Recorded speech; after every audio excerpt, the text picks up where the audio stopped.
We are going to give you a ballot. We are going to make you, on this Wednesday, this hump day edition of the show, we are going to allow you Tolos out there for this 15 to 20 minute segment to be a Heisman voter. However, the only trick is your vote is due today.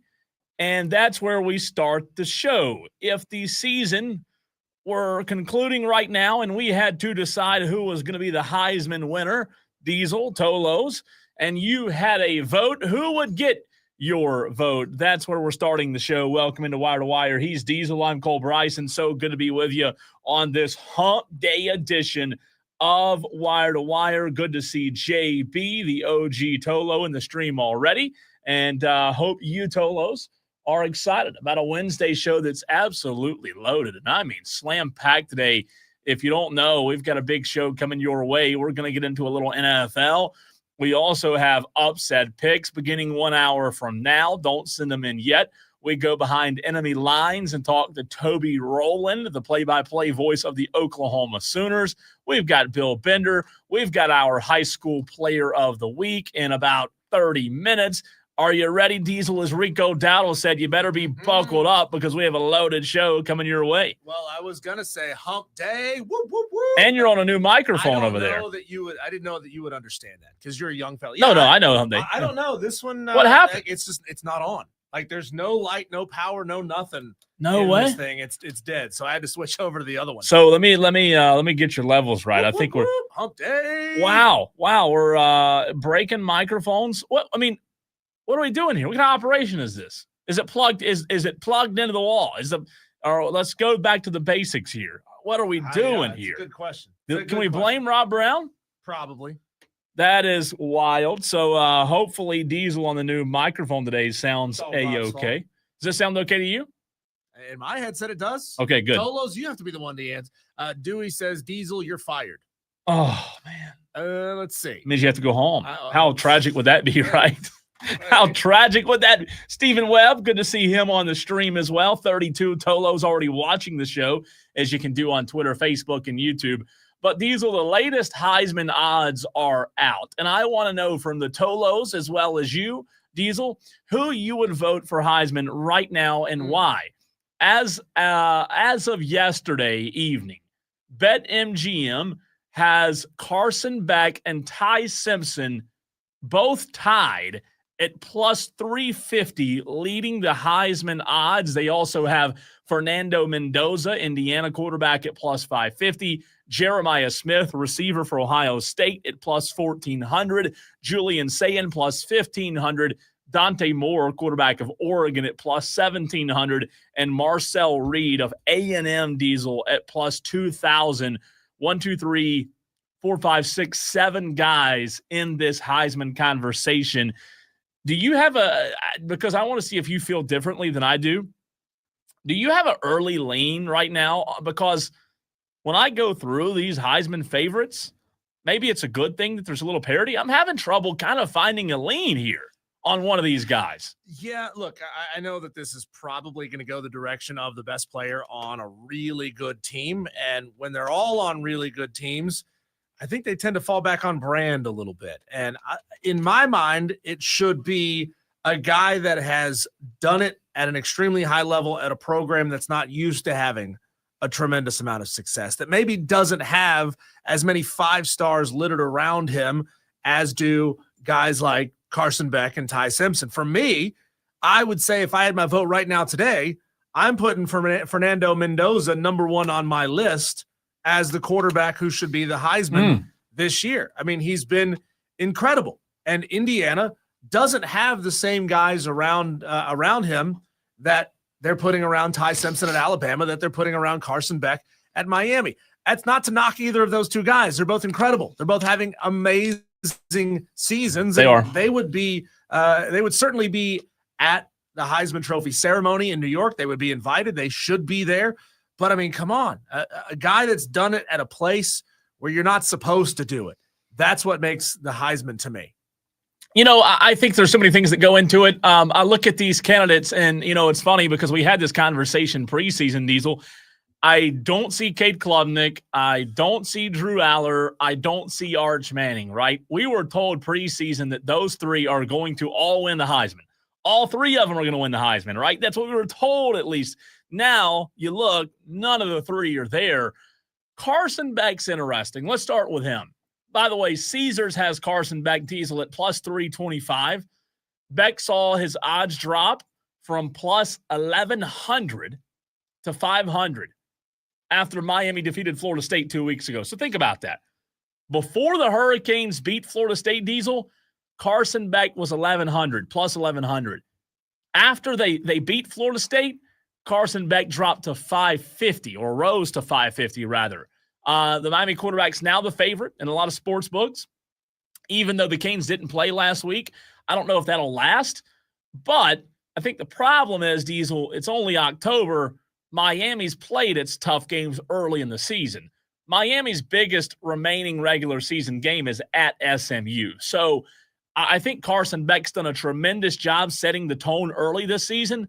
I just don't know if you look at the back end, the back half of Miami's schedule, Diesel, I don't know if Carson Beck will be able to impress the Heisman voters enough down the stretch. Yeah, when it comes to that final decision making, they'll kind of fall victim to a little bit of that recency bias. Yeah. And as Carson Beck, I'm sure he's still going to have amazing numbers, right? He's still probably going to put up multiple touchdowns a game. He's going to throw for 250 a game, 300 plus every week down the stretch.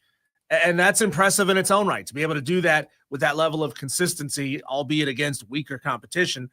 But the story is going to be what the story is going to be. And the national attention will turn to those that are still playing in big-time games. I want to know from the Tolos out there as well on the Hub City Spartanburgers text line, 844-326-3663. If you had a vote on the ballot today and you had to submit an early entry in, who would your vote be for today in terms of who you would vote for the Heisman Trophy winner? Would it be Carson Beck?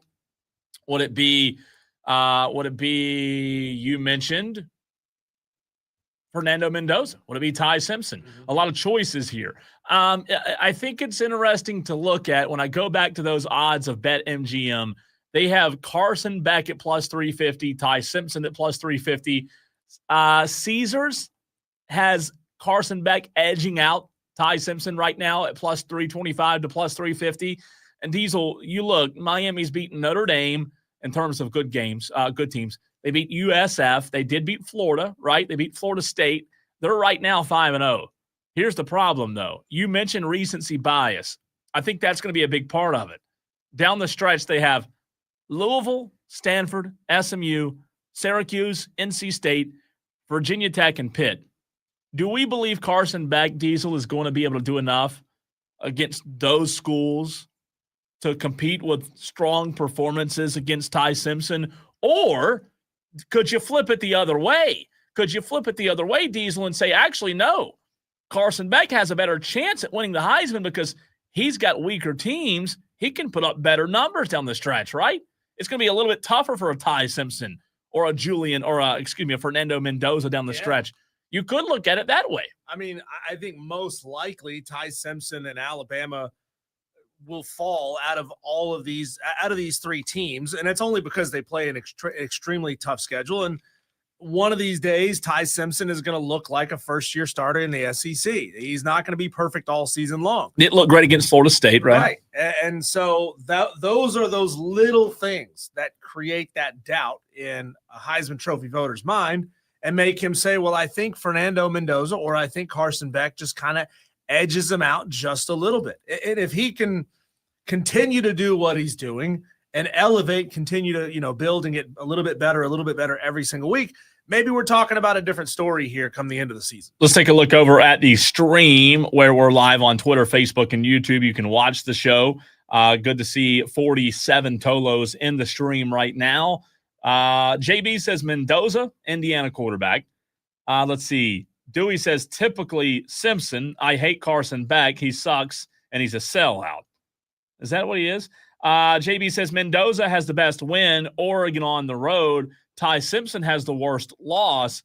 Florida State. That's a good point by JB there. He also says, plus Mendoza will probably get a shot at number 1 Ohio State, the Big Ten title game. I've got Mendoza. That's a good point from JB Diesel. What if Mendoza at the end of the season can say, I beat Oregon on the road and I beat Ohio State? You got to give me the Heisman Trophy, don't you? But what if Ohio State makes Fernando Mendoza look pedestrian at the end of the season? And they could. It's one of those high risk, high reward situations. If you're Fernando Mendoza and you lead Indiana to a win, or you look amazing in a loss. I mean, let's say this thing is a barn burner and it's 45-42 final score, and Mendoza looked really good and threw for 5 touchdowns in that game. You could still make the case like, hey, they lost the game, but he was still incredible against the defense that's done a really good job at shutting a lot of teams down this year. So, I mean, there's opportunities for Mendoza to what's the opposite of shine? To falter. There's an opportunity for Ty Simpson to falter. I don't know that there's that opportunity for Carson Beck to falter, but like you said, weak competition. And how much is the Heisman Trophy voter base going to value that? And something that we mentioned a few minutes ago when talking about Carson Beck with a recency bias, to your point there with Fernando Mendoza in that late game possibly against Ohio State, that'll be the conference championship game.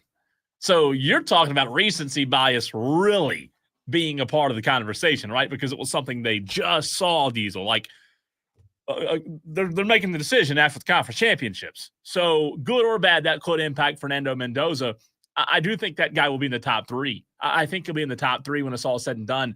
Fernando Mendoza on the season, by the way, a 71.2 completion percentage.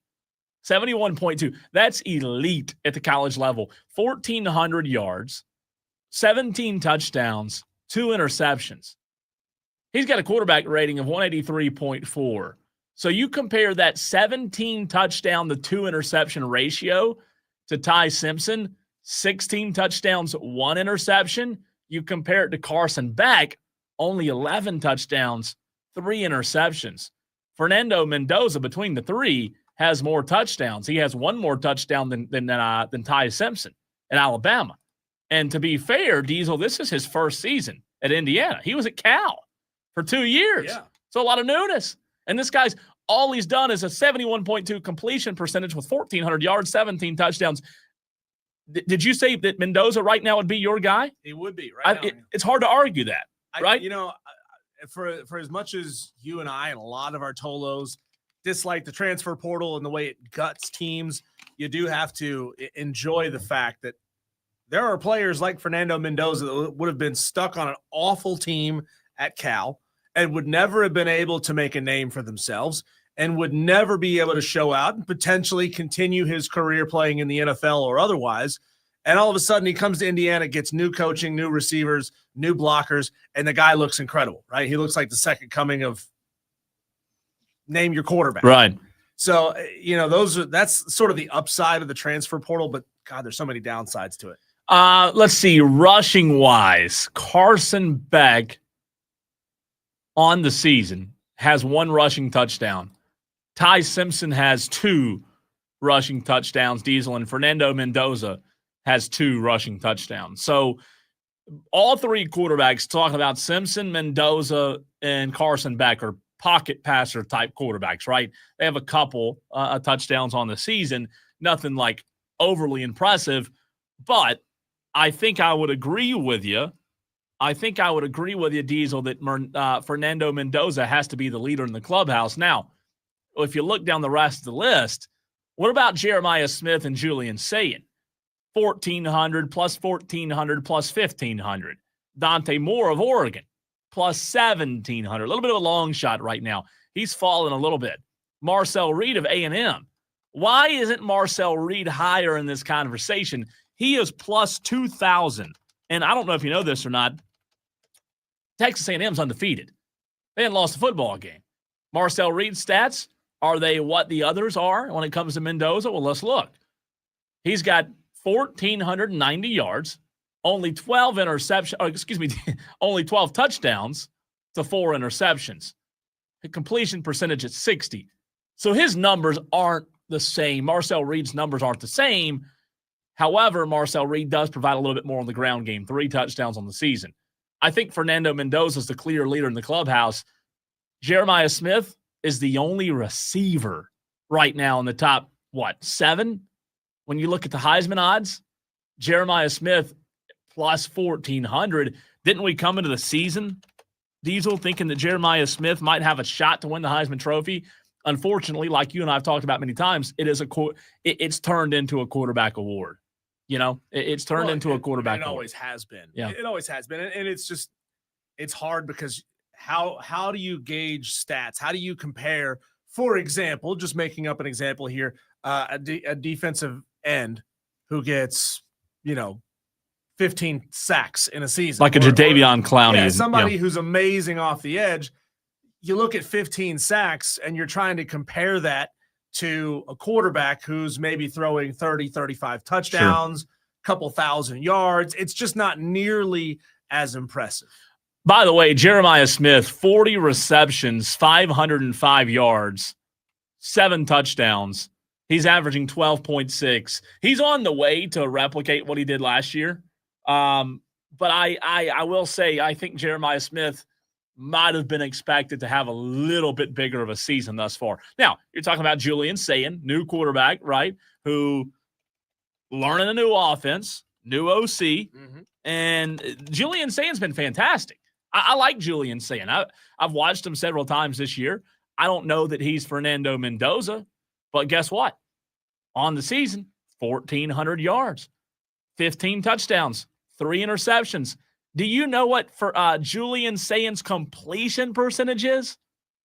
I'd probably wager to guess it's in the tippy top 70s, maybe 78.4. Wow. That is ungodly. That just doesn't happen. That doesn't happen. Julian Sayin completing 78.4% of his Diesel. He's not throwing many incompletions. He's thrown 120 completions on 153 attempts. The guy's just flat getting it done. Did you, Cole, happen to go by the florist on your way to work today? I think I forgot. You didn't go by. No, I forgot. Was I supposed to? Well, I guess because Madcraft wants his flowers. Madcraft says, looks like I was right, going with Napier getting canned before Mike Norvell. Here's the thing, Madcraft. He ain't fired yet. And you'd be like the 10,000th person to call Billy Napier getting fired ASAP. This has been reported as of 3 hours ago. Yeah. Yahoo Sports tweeted Florida head coach Billy Napier could be fired as soon as this weekend per USA Today Sports. So he's not fired yet. What are you talking about here? You called nothing yet. What do you mean? When we come back, Cole, let's continue calling it when it comes to the Carolina Panthers' remaining 11 games on their 17-game series. Is there a way, slim as it may be, for Carolina to be in the playoff conversation? Playoff? Next.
Our high school player of the week, Reddick Langston, going to join us here in just about 6 minutes on the Fan Upstate while we're waiting to get Reddick on the phone, who he's just busy signing autographs right now because of the incredible day that he had last week. Cole, let's do a real quick rundown. The Carolina Panthers remaining 11 games of the season, sitting at 3-3 right now. Roughly 9 wins is what it's going to take to have a chance to get that wild card slot. I don't think they're going to get it with 8, but just because, yes, the NFC South is awful. Yes, the NFC East is awful, but there's some good football being played around the NFC. So you're saying they have to win 8 of the next 11, right? I think roughly, so. Because they're at 3 now. They're at 3 how now. many wins how many? They got to get to 9. They're probably going to have to get to 9 to have a chance. Oh, so they don't have to win 6 of the next. Yeah, they right? have to win 6. Okay, so, 6 of their next 11. Let's go down the list here real quick. Let's do it. I think that's a win, man. Yep. At home against Buffalo. You would be inclined to think loss, but Buffalo lost to Atlanta 2 nights ago. So True. I'll still go loss, but who knows? I'm with you on that one. On the road at Green Bay, loss. Yeah, Green Bay's a good team. At home against New Orleans. I think it's a very winnable game. They have not looked good this year. I've got them losing on the road at Atlanta here in about 5 weeks. Yeah, well, the reason I would agree with you, Diesel, it's hard to beat a team twice. Yep. They've already beat them once. I also have them losing on the road at San Francisco. Yeah, San Francisco's playing really well. Here's where I think this one's fun, Cole. I think they beat the Rams at home because so far 3 of the Rams' 4 wins are against really bad teams. I think they steal this one. It's interesting because, to your point, the Rams, they're good. They're one of the best teams. I'm going to do my NFL power rankings later in the show. They're one of the best teams in the NFL right now. Let's see. Let I think Carolina get hot. I think they're a paper tiger. I like it. I got them winning on the road at New Orleans, so sweeping the Saints. Wow, that'd be big, man. Yep. That'd be huge. Winning that 2 of their last 3. Still a couple more games after that. There's still 3 more more I'm sorry. I was looking at the bottom of the page. I hadn't scrolled down far enough. Then I have them losing at home against Tampa. Yeah, Tampa's good.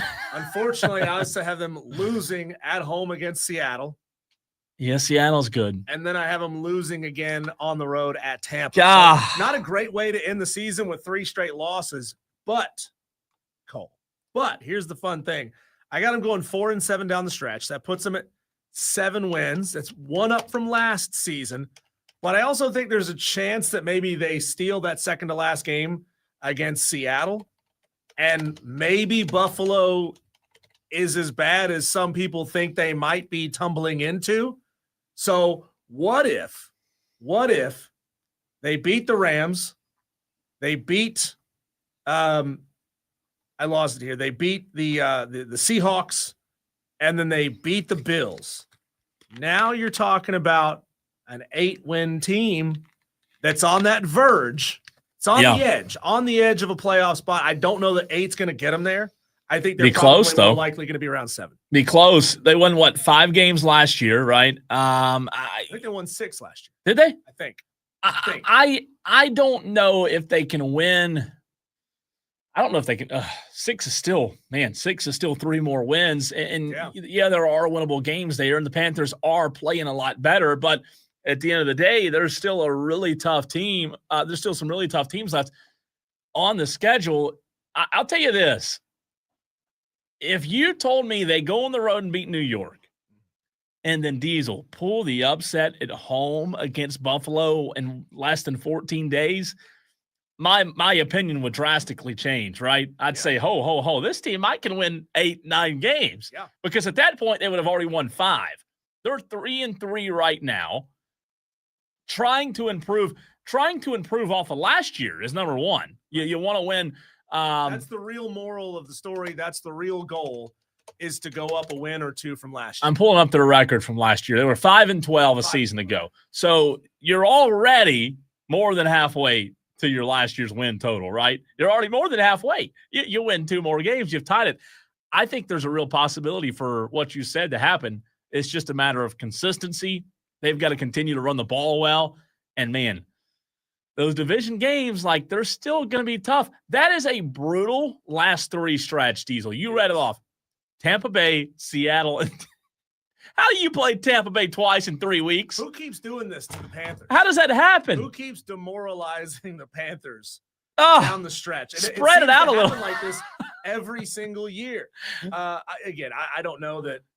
I don't know that 8 or maybe even 9. I don't know that 9 is going to get you in the playoffs, because the NFC North and West, as of right now, have all the good teams in it. Right, the Bears, the Vikings, every team in the North is above 500, and 3 out of the 4 teams in the West are above 500. So, man, I think and Seattle's good.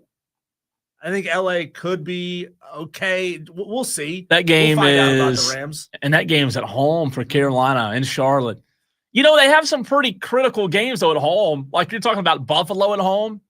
You're talking about, obviously, the division games at home real quick before we have our high school player of the week on. And then that game against Seattle at the end of the season, late December, that's a home game. They really need to get at least one of those last 3. So they don't end the season on 3 straight losses. How awful would that feel? Yeah. Considering the clear visible strides they've made in this season, if you finish the year on 3 straight losses, 2 of them to a divisional rival in Tampa Bay, also to your former quarterback, that would certainly demoralize the Carolina Panthers. Sports Talk on the Fan Upstate is presented by Paramount Plus. You can't count on much, but you can always count on Sundays with the NFL on CBS and Paramount Plus.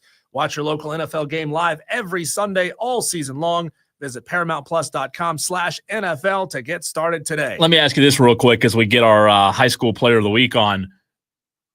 Do you have a feeling as a Panthers fan that, like, oh my gosh, things are going good? You've won, 2 straight games now? You're at 500 for the first time in 4 years. Do you have a feeling of, oh boy, things are going to go bad? The things are going to go south. Are you nervous? I feel like it could go squirrely at any time. Yeah. I do obviously appreciate the fact that this team is finding its confidence, right? They're figuring out ways to win games. They're staying in games against teams that are on paper better than them. That's invaluable to be able to build that kind of confidence. Obviously, the Atlanta win sure as heck helps. Beating Dallas sure as heck helps. I'm not going to say like yesterday it's one of the best wins in Dave Canales history, because I certainly don't want to give you dirty, filthy Dallas Cowboys fans that satisfaction. But still, I mean, it's a good win. And it's a game that last year or the year before they would have folded like a lawn chair and they would have lost. So that's a big deal for the Carolina Panthers to get that win. And I do think that maybe this could be that spark that starts them back into that building process. The fans need it more than anything. Sure, we can talk all day about tanking and getting a better draft stock, but then again, they're going to start having some money coming in over the next couple of years as they clear off some of those old contracts off the cap. So they're going to have some Reddick, money to go out and buy some good players. Maybe they can mix that in with some good, picks man. You ready to hop on with us? Kind of laser focus on needing 1 or 2 key players and pursuing that rather than saying, hey, we need a little bit of everything. We need all the draft picks we can get. It's going to be interesting, man. I kind of have a little optimism, even though I'm not a fan of that team. It's fun that they're 500. Hey, it's good that we're talking about them right now, because it could be the opposite, Diesel, where they're 1-5 on the season. Speaking of talking, let's talk a little high school football, Diesel, as we are joined by our Fan Upstate High School Player of the Week. We're joined every single week by whoever we nominate. And this week, it's Malden quarterback Reddick Langston. On Friday against Easley, Reddick was 11 of 18 for 211 yards and 3 touchdowns through the air. He also had 10 rushes, 161 yards on the ground, and 2 rushing touchdowns. Reddick, appreciate you hopping on with us, man. Good to talk to you. Good to talk a little high school football. What is it like to get the win Friday over Easley? Obviously a big performance for you and your team, but, man, you were a big part of that. Talk about Friday's win and what went into it. Overall, it was a lot of preparation. That was really the basis that Coach Cook was talking about, along with execution. We went into the week. We were very strong film-wise. Every coach had a lot of hours. All the players had a lot of hours. We were really looking to attack the corners, attack the run game, really wanted to pound the rock. And we wanted to let it and give it to our star players, and we did. So, Reddick, talk about, running that football and how huge it was in that game. And how do you see the field? Do you see, use the run to set up the pass, or do you see use the pass to set up the run? I'd say for me, I use the run to set up the pass. If I drop back foot hits, nothing's there, I like to scramble, make the defense think on their toes and make something happen. Reddick, you had more rushing yards, or excuse me, you had just 211 yards in the air, 161 yards on the ground Friday night. You had a lot of rushing yards. When you talk about your run game and that part of your game as a quarterback, when would you say playing football coming up as a kid and through middle school, when would you say you started to realize that the rushing aspect could be a part of your game? It was mostly when I started playing lacrosse. Oh, honestly. Wow. Because, I wouldn't say I'm really too scared to hit people. So, I started playing lacrosse. You get bashed by sticks every once in a while. So if I see space in the green grass, I'm going to run to it. So, Reddick, what were you seeing differently on the field last Friday that you hadn't been seeing prior to that? I mean, a couple of tough losses for Malden leading into that game, and then all of a sudden the team just bursts open and puts up nearly 50. I'd say it was a mentality. Everybody was confident. Everybody was hyped throughout the week. Practice was electric. Everybody was moving on the same page, thinking the same way. And even during the game, everybody was talking on the sidelines. People know what they wanted to do. Coach Cook was writing new plays down. We haven't ran. We ran a new play in the game and scored the first time we ran it. So everybody was really just clicking on defense and offense. So, yeah, it sounds like that was a big part of it. We're joined by Reddick Langston, quarterback of the Malden Mavericks. He was 11 of 18, 211 yards through the air on Friday in the win over Easley, 3 touchdowns through the air. He had 10 rushes for 161 yards and 2 rushing touchdowns. Langston, or Reddick, you mentioned lacrosse. We've seen other quarterbacks throughout the course of the past few years play lacrosse and also play quarterback. Go into that a little bit more. You talked about finding open space, being able to run and pick up yardage with your legs. How does lacrosse make you a better football player, and how does football make you a better lacrosse player? I'd say it helped with speed, agility, also being able to read the entire field. You can't just stare at one person while playing lacrosse. It's constant movement. There's no stops in between plays. You got to be able to process everything. You can't have tunnel vision. So, and it works on toughness. So that's a plus. Reddick, does the Greenville game coming up hold any special significance? Malden is a suburb of Greenville. They're the big city boys, and Malden, has a cow pasture across the road from the high school. Does this one have a little extra juice for you, or is it just another game? It definitely has juice. I've only played at Greenville's home field once, I believe. So I really want to go in there and make it happen. But it would also be big for the program to be able to win, this game and then the following 4 region games, first time in a long time. Hey, Reddick, let me ask you this, man. When you talk about your play, obviously it was really big on Friday, but some of the guys that you were able to get involved offensively, your running backs, your wide receivers, talk about some of the other guys that helped you have such a successful night on Friday. First off, O-line, got to give appreciation to That's them. right. They played absolutely amazing. No sacks, pounded the rock, a bunch, over 500 yards of offense. Tamari Shepard, 2 touchdowns, almost 100 receiving yards. Makai McClintock, amazing. Hit him on a couple short routes throughout the game and the first touchdown. And Tars Thomason and Kamari Cannon both pounded the rock. Relentless, running the ball. And I shouldn't have asked you. You start naming guys, you'll forget about 1 or 2, right? Yeah. Reddick, but go ahead. off the top of my head, that's all I can think of. Reddick, you're a senior, so this makes it your last ride at Malden. How would you say in your time at Malden that you've seen this program take those strides that you think it'll be left in a better place after you move on? I definitely think it will be. I got moved up sophomore year, blown out every game. And then, last year I got injured, but, the place that he has taken, Coach Cook has taken the program throughout the 3 years is honestly remarkable, because we started, we had a bad culture and bad mentality going into games. It was every man for themselves. And now it is a team. It is we. It is not an I, a me. It is we are going to go out there and we are going to play our best and not drag around and, just play. Yeah, I love that. Reddick, when you're not playing football on Friday nights, what are your hobbies? What can somebody find Reddick Langston doing in his free time? Either, watching film or Clemson games. That's a good answer. A good answer, watching film, right?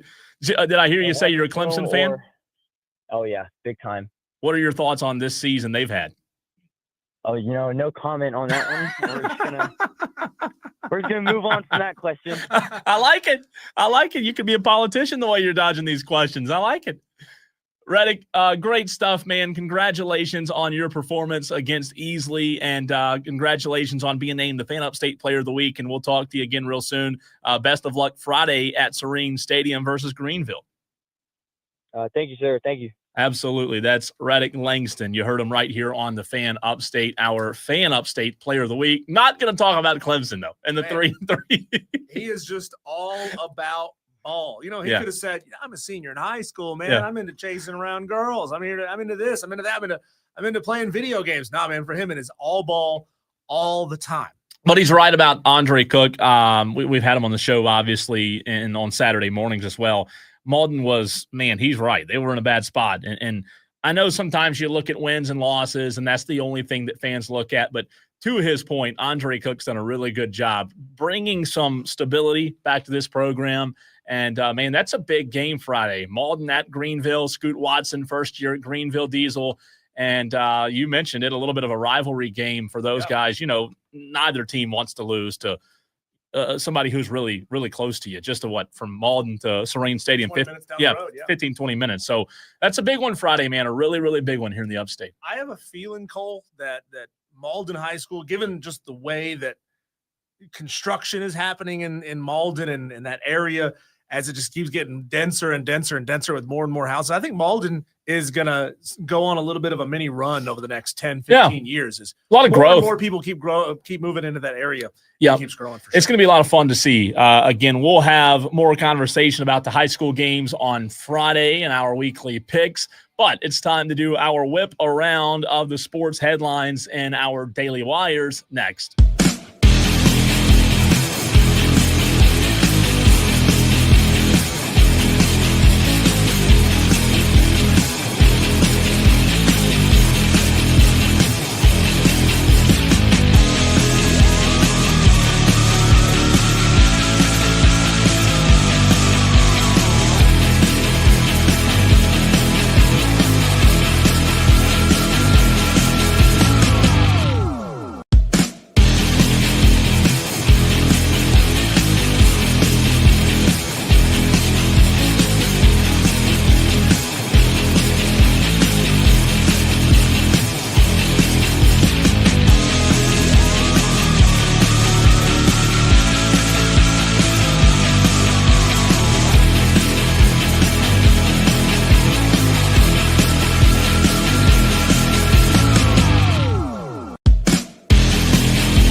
So much to get to on the show, but there's a lot of things that we don't have time to take a deep dive into. We have a segment where we hit our headlines. We call them Daily Wires. And that starts now. Diesel, the Los Angeles Dodgers' dominant starting pitching through 2 games. The National League Championship Series puts Game 3 starter Tyler Glasnow in a tough spot. After all, Blake Snell went 8 dazzling innings in Game 1. In Tuesday's Game 2, Yamamoto went 1 better, tossing the first playoff complete game in 8 years. The performance boosted the Dodgers to a 5-1 win over the Brewers, sending Los Angeles home with a 2-0 lead in the NLCS, and the Dodgers look unbeatable. So they let Yamamoto go a complete game, but they wouldn't let Snell go a complete game? Oh, what the heck? Alex Bregman plans to opt out of his contract with the Boston Red Sox, a source told ESPN on Tuesday night, confirming a New York Post report. Huge news in Boston. The move was expected and doesn't rule out the veteran third baseman returning to Boston, but for now, he'll be a part of the free agent class for a second straight offseason. That'll be interesting to follow along with. The Big Ten's proposed $2 billion plus private capital deal is facing headwinds after a joint meeting Tuesday afternoon between trustees at Michigan and USC led to unified questions about the plan. Sources who were on the call told ESPN Diesel the sources or the 2 schools discussed their shared skepticism during the call. One sticking point was the deal doesn't address the root issue, soaring cost that has made just the need for cash so imperative for athletic departments. Just providing short-term money, sources said, does not solve that issue. You know, with these kind of big deals, these massive influxes, they'll go away just as fast as they came. And there's never a guarantee that you're going to get somebody else to sign a $2 billion contract to be a part of your conference or your team. I wish I could sign a $2 billion contract, don't you? It'd be nice. I can't even fathom what that looks like. Is $2 billion a real thing? Is that a real? Does anybody know? I'm going to ask ChatGPT, how big, volume-wise, would $2 billion be in $20 bills? Oh, my God. That's some of the funniest stuff. Maybe ChatGPT can be better at that than it can be at helping me with upset picks. Speaking of upset picks, the challenge opens in 9 minutes. We've already had one Tolo send in their pick. I responded back and said, too early. It doesn't count. The Upset Picks Challenge opens every Wednesday at 4 p.m. In Frisco, Texas, Dallas Cowboys owner and general manager and head idiot Jerry Jones is not ready to concede anything about what the 2025 season can be, even with his team's 2-3-1 record. Disappointed with Sunday's loss to the Panthers, Jones was biled by the Washington Commanders' loss to the Chicago Bears, which keeps Cowboys in the chase in the NFC East. Diesel, I can't talk all of a sudden. What's your name? The Philadelphia Eagles lead the division with a 4-2 record, but have lost 2 straight games. Commanders are 3-3 and visit AT&T Stadium on Sunday. And according to ESPN Analytics, Diesel, the Cowboys right now have a 19% chance to make the postseason. Not good. Not a good percentage there. In Lake Forest, Illinois, Bears wide receiver DJ Moore is back in Chicago after spending the night in a Washington, D.C. area hospital. We talked about this yesterday, but he is back in Chicago. Johnson, the head coach, declined to provide details about Moore's injury, but categorized the receiver as day-to-day. I have an answer for you, by the way. Do you? Yeah, $2 billion in $20 bills would take up approximately 62 4x4x4 pallets. 62 4x4x4 pallets of cash. That's $2 billion in $20 bills. That is unbelievable. I would love to see it in person. I really would. Last night in college football, Liberty defeated New Mexico State 30-27. Arkansas State defeated South Alabama 15-14. And FIU defeated Western Kentucky 25-6. Tonight in college football, Delaware at Jackson. Yeah, riveting, right? Well, the FIU Western Kentucky was 5-1. That's true. That's true. Tonight, more riveting games, Diesel. Are you ready for this? Delaware at Jacksonville State. Get your popcorn ready. And a 1-win UTEP at a winless Sam Houston. Oh, boy. Wow. Pillow 5. Yes. Both games kick at 7 o'clock tonight. Also tonight in the MLB, the Blue Jays in Seattle, 8:08 first pitch. However, Seattle leads the series 2-0. over Toronto. And boy, this is a big one tonight. Shane Bieber versus George Kirby tonight on the mound. See, this is why I was saying Major League Baseball needs to stop trying to go head-to-head with Monday Night Football. They need to be going head-to-head with UTEP versus, who was it? Sam Houston. Don't you disrespect Sam Houston. Don't you do it. Nobody's going to be watching that crap. They're all going to be watching baseball. Congratulations to the Fan Upstate Player of the Week for Week 7 performance against Easley. You just heard from Malden High School quarterback Reddick Langston. In case you missed it, you can hear it on the fanupstate.com, but he had a huge night. Also, in case you missed it, Furman fell to Western Carolina on Saturday by a score of 52-7. Furman now 4-2 on the season, 2-1 in conference play, and those are your Daily Wires. When we come back, it is time for you, time for I, and time for all the Tolos to lose their upset picks for week number 8. I've got some leans. We'll go through them. We didn't do it yesterday. We'll go through them while Tolos are sending theirs in. Upset Picks Challenge starts at 4. Don't send it in before. No, wait till 4. That's next.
The famous words of the Joker, Cole, and here we go.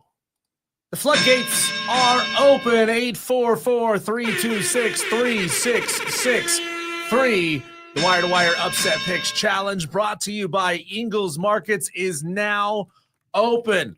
Send in your name, your game, and the spread. You got to give us all three of those pieces of information, or it is an invalid pick. You have to give us the whole game, i.e. both teams that are playing, or it is an invalid pick. You have to give us the spread that is currently posted on ESPN.com, or it is an invalid pick. We're cracking down, Cole. No more of this loosey-goosey, laissez-faire nonsense. It's week 8, by God. Get it right. Yeah, I don't know why Tolos continue to send in. Maybe they only listen when we're talking about the Upset Picks Challenge, and they only listen for a 5-minute snippet. I don't know, but again, you have to wait until 4 p.m. You've got to wait till 4. It's not real hard on Wednesdays, and then on Thursdays and Fridays, guess what? The entire show, 3 to 7. And the floodgates have already opened. Again, 844-326-3663. We, every week, Diesel, have been successful of getting new Tolos to jump into the challenge, but we're calling on a big week. Yeah. We need some new ones. We need some new Tolos. And there are also, unfortunately, Tolos that haven't gotten their upset pick in a while. That's very, very true. Don't slack. Keep it going all season long, because, Cole, just because you may be down in the bottom 10 of the upset me. pick. Yeah, well, I wasn't going to. I'll say it. I wasn't going to call us out. You, me, Rob Brown, we're all inside the bottom 10 in this challenge, and I'm not happy about it. I've been doing this challenge for a number of years, so I feel like I know what I'm doing. I have finished inside the top 10 in this challenge before, so I feel like I know what I'm doing. That's why it's so damn frustrating that as of right now, you and I are tied for 97th place with Sasquatch Joe with just 5.5 points. Good thing is we're a full point ahead of Rob Brown, so that ain't nothing. That, I guess that's better than something, right? We have to win by 1. Tolos, 844-326-3663 is our text line. You do not have to put the word fan on your texts anymore, though it doesn't matter if you do. Some Tolos still do it. It's a matter of habit, I guess, point of pride that they like texting in with that word fan. Been a while. If you are new to the show, if you are new to the Upset Picks Challenge, maybe you've heard us talking about it before, but you're like, I don't really want to get involved in that, so you're not quite sure on the rules, and you want to get in this week. Here's how you do it. You go to ESPN.com. Find the spreads that are posted there right now. We actually locked them in an hour ago as of 3 p.m. We locked those spreads in. Find a game where you think the betting underdog wins the game outright. We're calling an outright upset, not against the spread, outright upset only. And then you text us at 844-FAN-PHONE with your name, your game, and the spread. For example, we have a text from Boomer Bill. It says, Boomer Bill, Ole Miss plus 7.5 over Georgia. That's how it needs to look. Boomer Bill, Ole Miss plus 7.5 over Georgia. Boomer Bill's on it, man. Yeah. He's on it. So let's go, Tolos. Let's get it going. Yeah. There's I know for a fact, because I talk to him every day and every week, friends of mine, there are a lot of people that listen to this show that don't participate in the upset picks. I know why. Before we get to the phone lines real quick, I know why they don't participate. They're scared. They're chicken. Losers. They don't want to do it. They're scared. They can't pick a game right. Scared money don't make no, money. it doesn't. You got to at least try. I'm not good at it either, but you have to at least try. I've got a couple that I'm trying to decide between. But Meanwhile, let's go to the phone lines at 844-326-3663. The one and only Leprechaun of Lyman. If you're new to the show, brace yourself, because this isn't your typical caller. The Leprechaun of Lyman, Diesel, is ready to make his upset pick. Leprechaun, what do you got for us? I was beaten. I was pummeled. I was left for dead on the side of the road. I was dropped on the head. And I know what you're probably thinking, and there may be some truth to it, which explains my current disposition. Anyway, and I am not a superhero, but you can call me Batman, because was like the Dark Knight Rising. Hey, boys! I'm freaking back again! Me upset pick. I've got UNLV over Boise State. Cole, don't even think about picking this game. I need it to land. Now, I thought we were out of this playoff race, but it appears I was mistaken. This week, we've got USC, and not the fake one that Dewey cheers for. The real USC. And this call is bittersweet. You see, USC wants to end this great rivalry. And I know I've made some casual threats to them in the past, but this week, I'm appealing to their humanity. Game as old as time, rivalry sublime. We were never friends, but we need you to the end. You know it, USC. This rivalry should stand. It's good for college fans. We're all a little scared, and no one is prepared to end this rivalry. Make it stay the same. Always play this game like it's been before. Ever just as sure as the sun will rise if you decide to leave. And this is our last dance. May it be the best in this our final test. Notre Dame USC.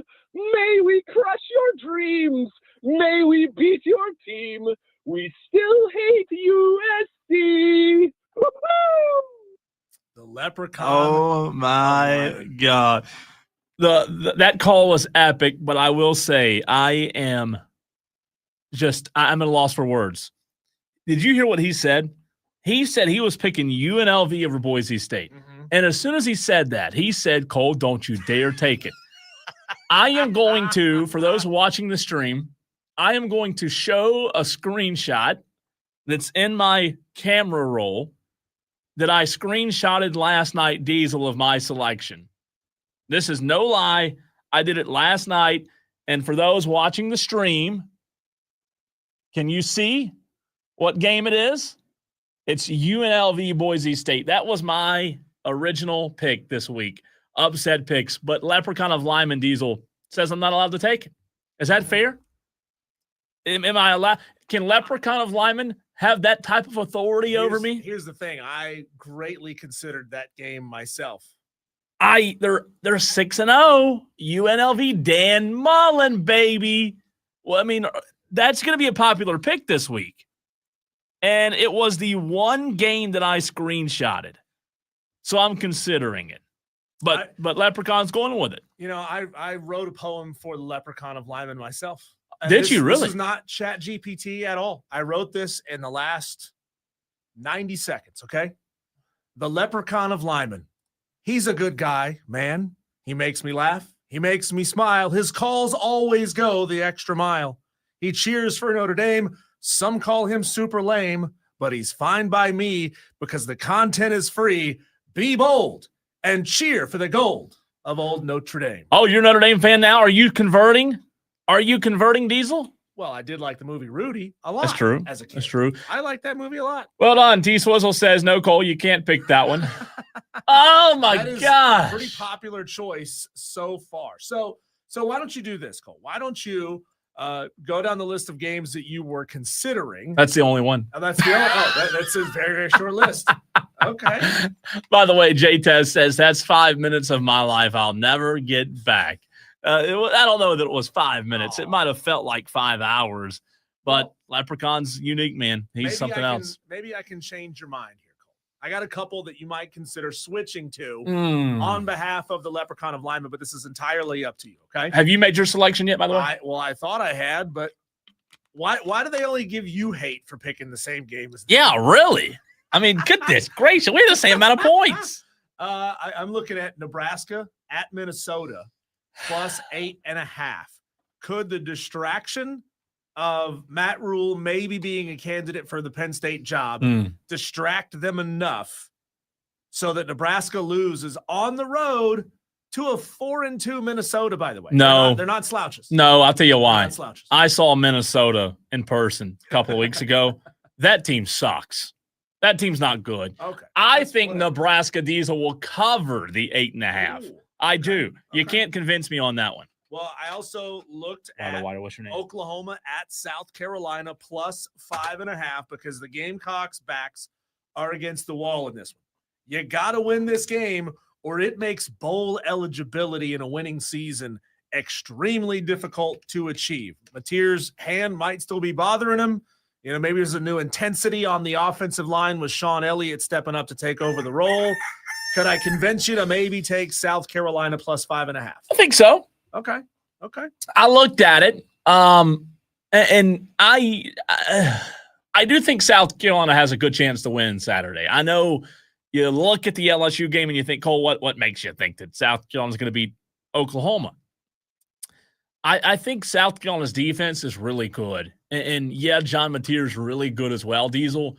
But I do think this season the Gamecocks defense is going to keep them in every game, give them a chance to win every game. It didn't against Vandy, but that's one game where they really just didn't play well collectively. I did look at that one. I'm still undecided. I haven't made my upset pick yet. I don't know when I'm going to make it, but I'm as undecided as ever, Diesel, with me being down so many. Do I just swing for the fences or do I try to stack some wins? I don't know. Well, I got a couple more for you. We'll get to them after we hear from Delvin because he knows more about this challenge than I do. Delvin's kicking yours and mine, but maybe Delvin can convince you of what game you should take. What's up, Delvin? Well, I'm looking at hard at this, and I couldn't believe the spread of this game because I think the game going to be close, and I'm going right with the upset. Give me UNLV plus 12.5 over Boise State. God, that's a popular one. You and Leprechaun both. Did you hear Leprechaun of Lyman also pick that game, Delvin? No, I've been in and out. I've been out like. You're good. That's a good pick, though. It's a really good pick. I think that's my leader in the clubhouse at the moment. Yeah, I know a lot of people say the weather, but they played at Wyoming this year. It was snowing, so I don't got no problem going to get a win. Good Why call, Delvin. what's your We name? got you down. Thanks for the call. Yeah, thanks for my call, guys. All right. Next up on my list, Cole, and we'll get to this next caller here in just a second. Coastal Carolina plus 10.5 at App State. They have beaten App State 3 years in a row. I think App State is a better football team, but I just don't know how trustworthy they are right now. And Coastal's offense has looked putrid at times. And I mean just bad. Just, again, to your point, we don't really know how good App State is. I did see that because I looked at the upset picks document, I did see that you were going to have some tough sledding at home. Yeah, that's the problem because my wife, my lovely wife, lovely wife who chose the name F.U. Ashley, but this week I think it's a little extra fitting. She is taking Coastal Carolina over my App State Mountaineers for 10.5. She says it's nothing personal. I'm just here for the points. And she's been killing it. She's in the top 10. I don't know how, but she's been killing it. She's in the top 10. And the last one before we go to Guy on the phone, I'm also looking at USC plus 9.5 over at Notre Dame. Jaden Mayava is really, really good. Strong running back, strong receiving core. USC's lone loss was a 2-point road loss at a really good Illinois. Maybe I could convince you to switch and change your mind to USC plus 9.5. Still worth a good number of points. It is worth 9.5 is a good amount. Yeah.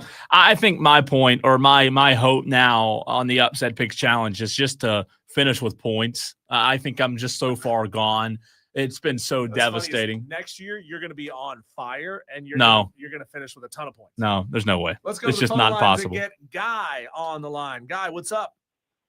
Hey, how are you? Ole Miss plus 7.5 to beat Georgia. Ooh. Gotcha. Does Georgia lose 2 in a row, though? Again, you're the USC, and I apologize to South Carolina fans. The USC Notre Dame game is also tempting, but I just think very rarely. But I'm going to go with Ole Miss. I'm not doing Rutgers. This is ridiculous. I was gonna think, and then I decided to go with my gut instead. Well, is that my brain hasn't worked that well. I'm 0 for whatever this season, so my gut can't get any worse. And by the way, I apologize, Guy. I was thinking Georgia played Alabama or beat Alabama last week. They beat. I can't talk. I was thinking Georgia lost to freaking Alabama last week. They beat Auburn last week, so they lose 2 weeks ago. Is that right? Georgia's now a one-loss team. Didn't they lose to Bama? Yeah, 2 weeks ago. Had my weeks mixed up. Sorry about that. Well, good call, Guy. Appreciate you. Good luck, Guy. Thanks, man. There you go. Leprechaun of Lyman, by the way, look said at that. He loves my poem. Okay, I'm wrong on that too. When did Georgia lose? Evidently, I have no freaking idea what I'm talking about. They beat Kentucky a couple of weeks ago. Am I wrong thinking that Georgia? Am I making that up? Is Georgia undefeated? No, they lost. I thought they lost to Alabama. Was that long ago now? It's been 3 weeks since that happened. I guess so. I don't know what I'm talking about. I'm an idiot. I can't pick upset picks. I can't do. Yeah, that was 3 weeks ago. God, I was thinking it was last week. What world are you? I don't know. It's bad. What world are you living in? You can call your picks in. You can text your picks in. Both 844-326-3663. Remember, let's go. Come on. Your game and the spread. The goal on any Wednesday, Cole, is to get somewhere around that 65, 75 mark for the total number of picks. So we got to pick it up, even though we got, another 2 hours and 45 minutes of the show and some big time guests coming up in this show today. You're going to want to get those upset picks in as soon as you can. Steve Squared, we got you. Jeff R, Guy, J-Tez, Delvin, RJ, Tim D, Maze and Brew, Leprechaun of Lyman, Marvy Marv, T Swizzle, all of you guys, we appreciate you. And a bunch more before that. Those aren't the only picks we have. Just keep them coming at 844-FAN-PHONE. So we have, let me ask this question. It's week 8. We have 9, 10, 11, 12, 13, 14, 15, 16 left. That's 8 regular season, right? Does that include that includes conference championship? Then you have the bowls. We do one before Christmas, one after? Correct. So we have like 10 weeks left. Yeah, there's still a long way to go. So here's what I'm going to do. If I got it for 4 points a week and have 40 points, and maybe, you'll still be way behind Dave Mosley, who's already got 71. Yeah, I'm thinking I wanted to swing big and go like UNLV over Boise State because I looked at that one. I just do not know right now. I'm still undecided in terms of what I'm going to do. Willing to put your money behind the fighting Dan Mullins? I am, but it's a big spread, man. It's a big spread. Kevin Buggs on Facebook says, should have taken FIU like ChatGPT said yesterday. I know you couldn't take Tuesday games, but it is what is ChatGPT right last night? How about that? That's how about that? That's just lucky. There you go, Diesel. Kane on YouTube says, Cole, pick Mississippi State. Mississippi State over who are they playing? Mississippi State plays God, if you hadn't asked me. Ole Miss? No. Ole Miss is playing Georgia. Who's Mississippi State is playing. Wider, what's your name? That one. Mississippi State is playing Florida this Florida, week. That's right. That's right, because Urban's going to get fired is what Dewey. Hey, speaking of, real quick, let's go to the phone lines. Dewey wants to weigh in. What's up, Dewey? Yes, Leprechaun Lyman, what's your name? Suck. That's all I got to say about that. Okay, bye, Dewey. My upset picks this week, I had to think about this, but I hate Florida State, so I'm going to go with Stanford over Florida State, 17.5. Wow. Okay. Because Pitt beat them last week, and Florida State's spiraling out of control. The game's at 10:30, even though it's on the West Coast, but that's still past their bedtime. So Stanford has the advantage, even though Stanford sucks, but whatever FSU sucks more, and I hate Mike Norvell. And Leprechaun, I'll get you next time. Oh. All right, real quick. Dan B wants to weigh in. What's up, Dan B? Oh, I totally think we should add a ChatGPT to this list. Oh, like we do with the Superdog. Let ChatGPT be a contestant every week. A player, yeah. That would be fun. We could go with the FIU. We could just start right there with the FIU. That would be funny. That's a good idea, Dan. That's why you're the best. You have your pick yet or no? No.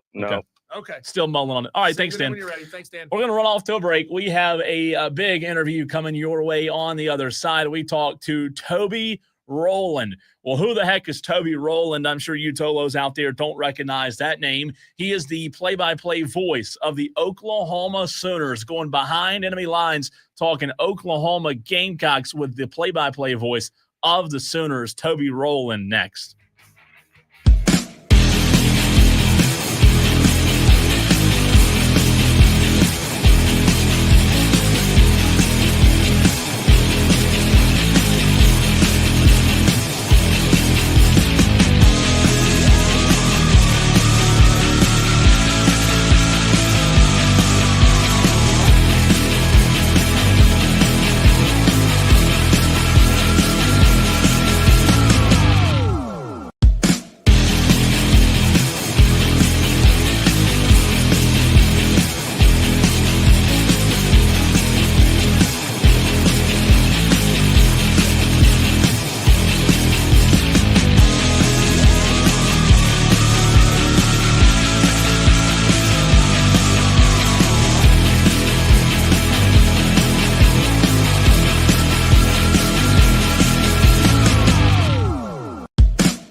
We're going to talk a little Gamecocks and Oklahoma Sooners in just a few minutes. Toby Rowland, the play-by-play voice of the Oklahoma Sooners, will be joining the show very, very shortly. I caught him leaving the grocery store, so he said, give me just a few minutes. I'm going to give him a shout back, and Toby gracious enough to join us. But Diesel, let me ask you this before we get Toby on the phone and talk Sooners and Gamecocks. Right now on this Wednesday, I know we've talked about South Carolina, Oklahoma with the Upset Picks Challenge, but what's your early lean in terms of the outcome on Saturday? By the way, a 12:45 kick in Columbia. I would have to assume that if John Mateer is going to go, it's because, this conversation about his hand still being injured and the potential bloody hand. I mean, I know that's some people have seen it. Some people say it maybe is a little bit of a false flag, and it could just be like a little cut. No big deal. But if he's going to play, considering the fact that it hampered him so much last week, if he was still injured, I would say he's not going to play. Because clearly him being out there, but not 100%, hampers the team and their ability to win. Yeah. So he would step out of the way and let Michael Hawkins Jr. stand in for him for this game. I don't know that they need him to beat South Carolina. Because, again, we know that South Carolina can't score a whole lot. The offensive line is terrible. They just fired a coach. Maybe that changes things. Maybe it doesn't. The defense is okay at South Carolina. The offense is bad. And special teams are spotty. You can't count on special team scores in a ball game. I don't know that they need them. I would say Oklahoma wins, but doesn't cover the 5.5. Really? So you think it's going to be close? Oklahoma. I think John Mateer, the hand injury is huge, right? And last week we saw Oklahoma get their first loss or take their first loss of the season. I think his hand's obviously a big part of it. I just don't know, Diesel, when it comes to South Carolina's offense, I don't know if firing Lonnie Teasley is all of a sudden going to, in Monday, Tuesday, Wednesday, Thursday, Friday, Saturday, 6 days, all of a sudden make this a better group offensively. Because that's why you fire Lonnie Teasley, right? Because the offensive line isn't up to snuff. Now, in the same token, it's not fair to ask Sean Elliott to have this group in 6 days completely about face, right? Like, you just can't ask him to, hey, Sean, by the way, 6 days from now, y'all need to be vastly improved. That's a little unfair. Will they be better? Well, the intensity, I've already been told by somebody this week, the intensity at practice with Sean Elliott's, it's up a notch, right? Sean Elliott, we all know, is an intense guy. Will that translate to on the field against a really good Brent Venables-led defense, Diesel? I think that's the question. Yeah, I mean, I like South Carolina's chances to look a little bit better on the offensive line. I like the fact that Sean Elliott is not, being elevated as a young position coach into a situation that's a little bit above his head. This guy's a former head coach in Division I. I know that he didn't have a lot of success, but it was Georgia State, and it's really hard to win at Georgia State. Sorry about that again. That's a program with no history, with no culture, with no fan base, and no talent. So he's now got talent that he never had at Georgia State. So the ability for any coach to be able to turn a unit around quickly, I like being in a seasoned head coach's hands a little bit better than somebody who doesn't have experience on them. Yeah. It will be really interesting, I think, from that aspect of Sean Elliott taking over those duties at offensive line, especially, like I said, just a 6 day turnaround time. I think that'll be the most intriguing position to watch. Let's go to the phone lines where we bring in Toby Rowland. He's the play-by-play voice of the Oklahoma Sooners. Toby, appreciate you being flexible with us today, man, and hopping on with us. My mistake on the time zone as we are on Eastern time here, and glad to have you on the show, first of all. But let's start where we were just talking about the offensive line for South Carolina, probably the biggest weakness. What was your reaction and the reaction of those in Oklahoma when you heard the news on Sunday that going into y'all's game on Saturday, just 6 days later, the Gamecocks have made a firing and fired Lonnie Teasley, the offensive line coach? I don't know that there was a giant reaction other than interesting. Oklahoma is also having a hard time running the football. In fact, I think these two teams rank 15th and 16th in the SEC in that category. So it has been an issue here. Obviously, South Carolina is going through the same struggles. So of note, I would say, but I don't know that it's made major waves. Oklahoma got pounded by Texas. So the reverberations of that is pretty much dominated the news cycle in the first half of this week. Toby, it's Diesel here. Appreciate you joining the show for the first time. Speaking of notes, I got a laugh out of this situation where Brent Venables said something in the media this week saying that, this SEC isn't the old Big 12 days where Oklahoma destroys everybody every single week except one game a year. The fact that the Big 12 official account retweeted that, saying Coach Venables lost 8 conference games in his 2 seasons in the Big 12. That's fun stuff, man. What was your reaction to that? Pretty immature by the Big 12, I would say. Fact of the matter is Oklahoma won 14 of the 28 Big 12 championships when they were in the league. And Brent Venables has only been the head coach 2 years in the Big 12, but he was the defensive coordinator here for better part of a decade, and Oklahoma did win a vast majority of their games by a lot of points. So it seemed like the Big 12 was maybe bored and looking for a fight yesterday, perhaps. I'm not sure, but he didn't say I won all of my games by a bunch in the Big 12. He said Oklahoma, which is, they won half of the championships in the 28 years. They dominated that league. Oklahoma won 14 Big 12 titles. Texas won 3. What Alabama has been in the SEC doesn't come close to approach what Oklahoma was in level of domination in that league. So for the Big 12 to in some way insinuate that wasn't the case it sounded like Brett Yormark's son got a hold of the Twitter account yesterday, honestly. We're joined by Toby Rowland. He is the play-by-play voice of the Oklahoma Sooners. You're hearing him right here on the Fan Upstate. Toby, obviously the biggest story with Oklahoma right now is John Mateer and his hand injury. You saw him play against Texas. You mentioned the loss on Saturday, 23-6 in Dallas. What's the latest on Mateer's hand and how much of an impact that'll have Saturday? Yeah, he came out of that game pretty good, didn't damage it worse. At least that's according to Mateer and Brent Venables. So the hope is with 7 more days of healing that it will feel even better this week. It was a fairly non-invasive surgery. It is a surgery that we have seen several professional athletes. Jared Goff was an example that was brought up. He had the same surgery, same doctor, played again 11 days later. So the fact that Mateer played 17 days later was not necessarily crazy. Now, I do think it affected him. The passes, he looked good in warm-ups.